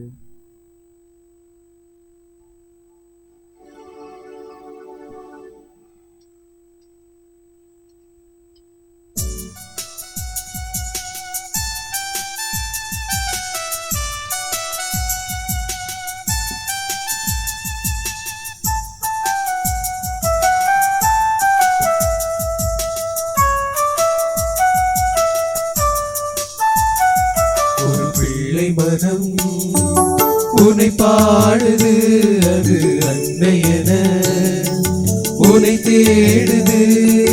பிள்ளை மனம் உன்னை பாடுது, அது அன்னையென உன்னை தேடுது. வானுரை கலைஞரின் காவியமே, எங்கள் வாழ்வின் பெருமகிழ்வு காரணமே. வானுரை கலைஞரின் காவியமே, எங்கள் வாழ்வின் பெருமகிழ்வு காரணமே. வாழ்வின் பெருமகிழ்வு காரணமே. அன்னை மரியே வாழ்க வாழ்க, அன்பு நிலவே வாழ்க வாழ்க. அன்னை மரியே வாழ்க வாழ்க, அன்பு நிலவே வாழ்க வாழ்க.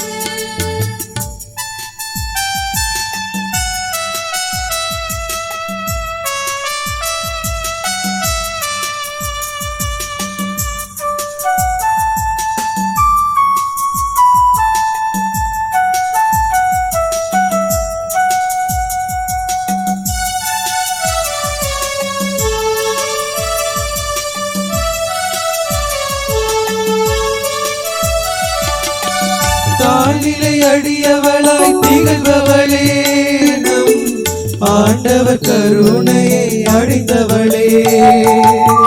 தாழ்நிலை அடியவளாய் திகழ்பவளே, நம் ஆண்டவர் கருணையை அடைந்தவளே. விண்ணக இறையவனின் திருமகளே, இந்த மண்ணக பேருடையாள் என்றிடுமே. விண்ணக இறைவனின் திருமகளே, இந்த மண்ணக பேருடையாள் என்றிடுமே. ஆகட்டும் என்கின்ற ஒரு சொல்லிலே, ஒரு புதிய பூபாலம் இசைத்தவளே. ஆகட்டும் என்கின்ற ஒரு சொல்லிலே, ஒரு புதியதர் பூபாலம் இசைத்தவளே.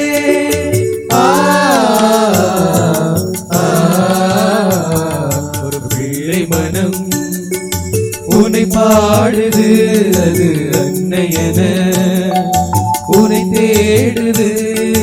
பிள்ளை மனம் உன்னை பாடுது, அது அன்னையென உன்னை தேடுது.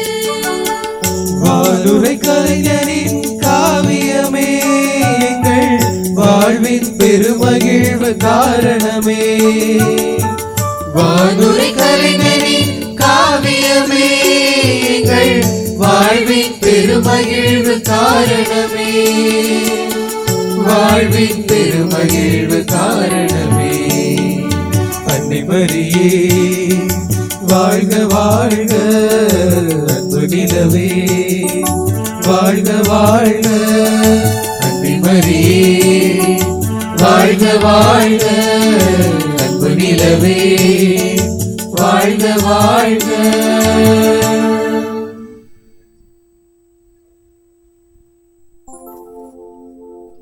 நித்திய ஸ்துதிக்குரிய பரிசுத்த நற்கருணைக்கு பக்தியாய் ஆராதனை ஏத்திசையும் புரிவோம். பக்தியாய் ஆராதனை ஏத்திசையும் புரிவோம். தந்தை மகன் தூயாவின் பெயராலே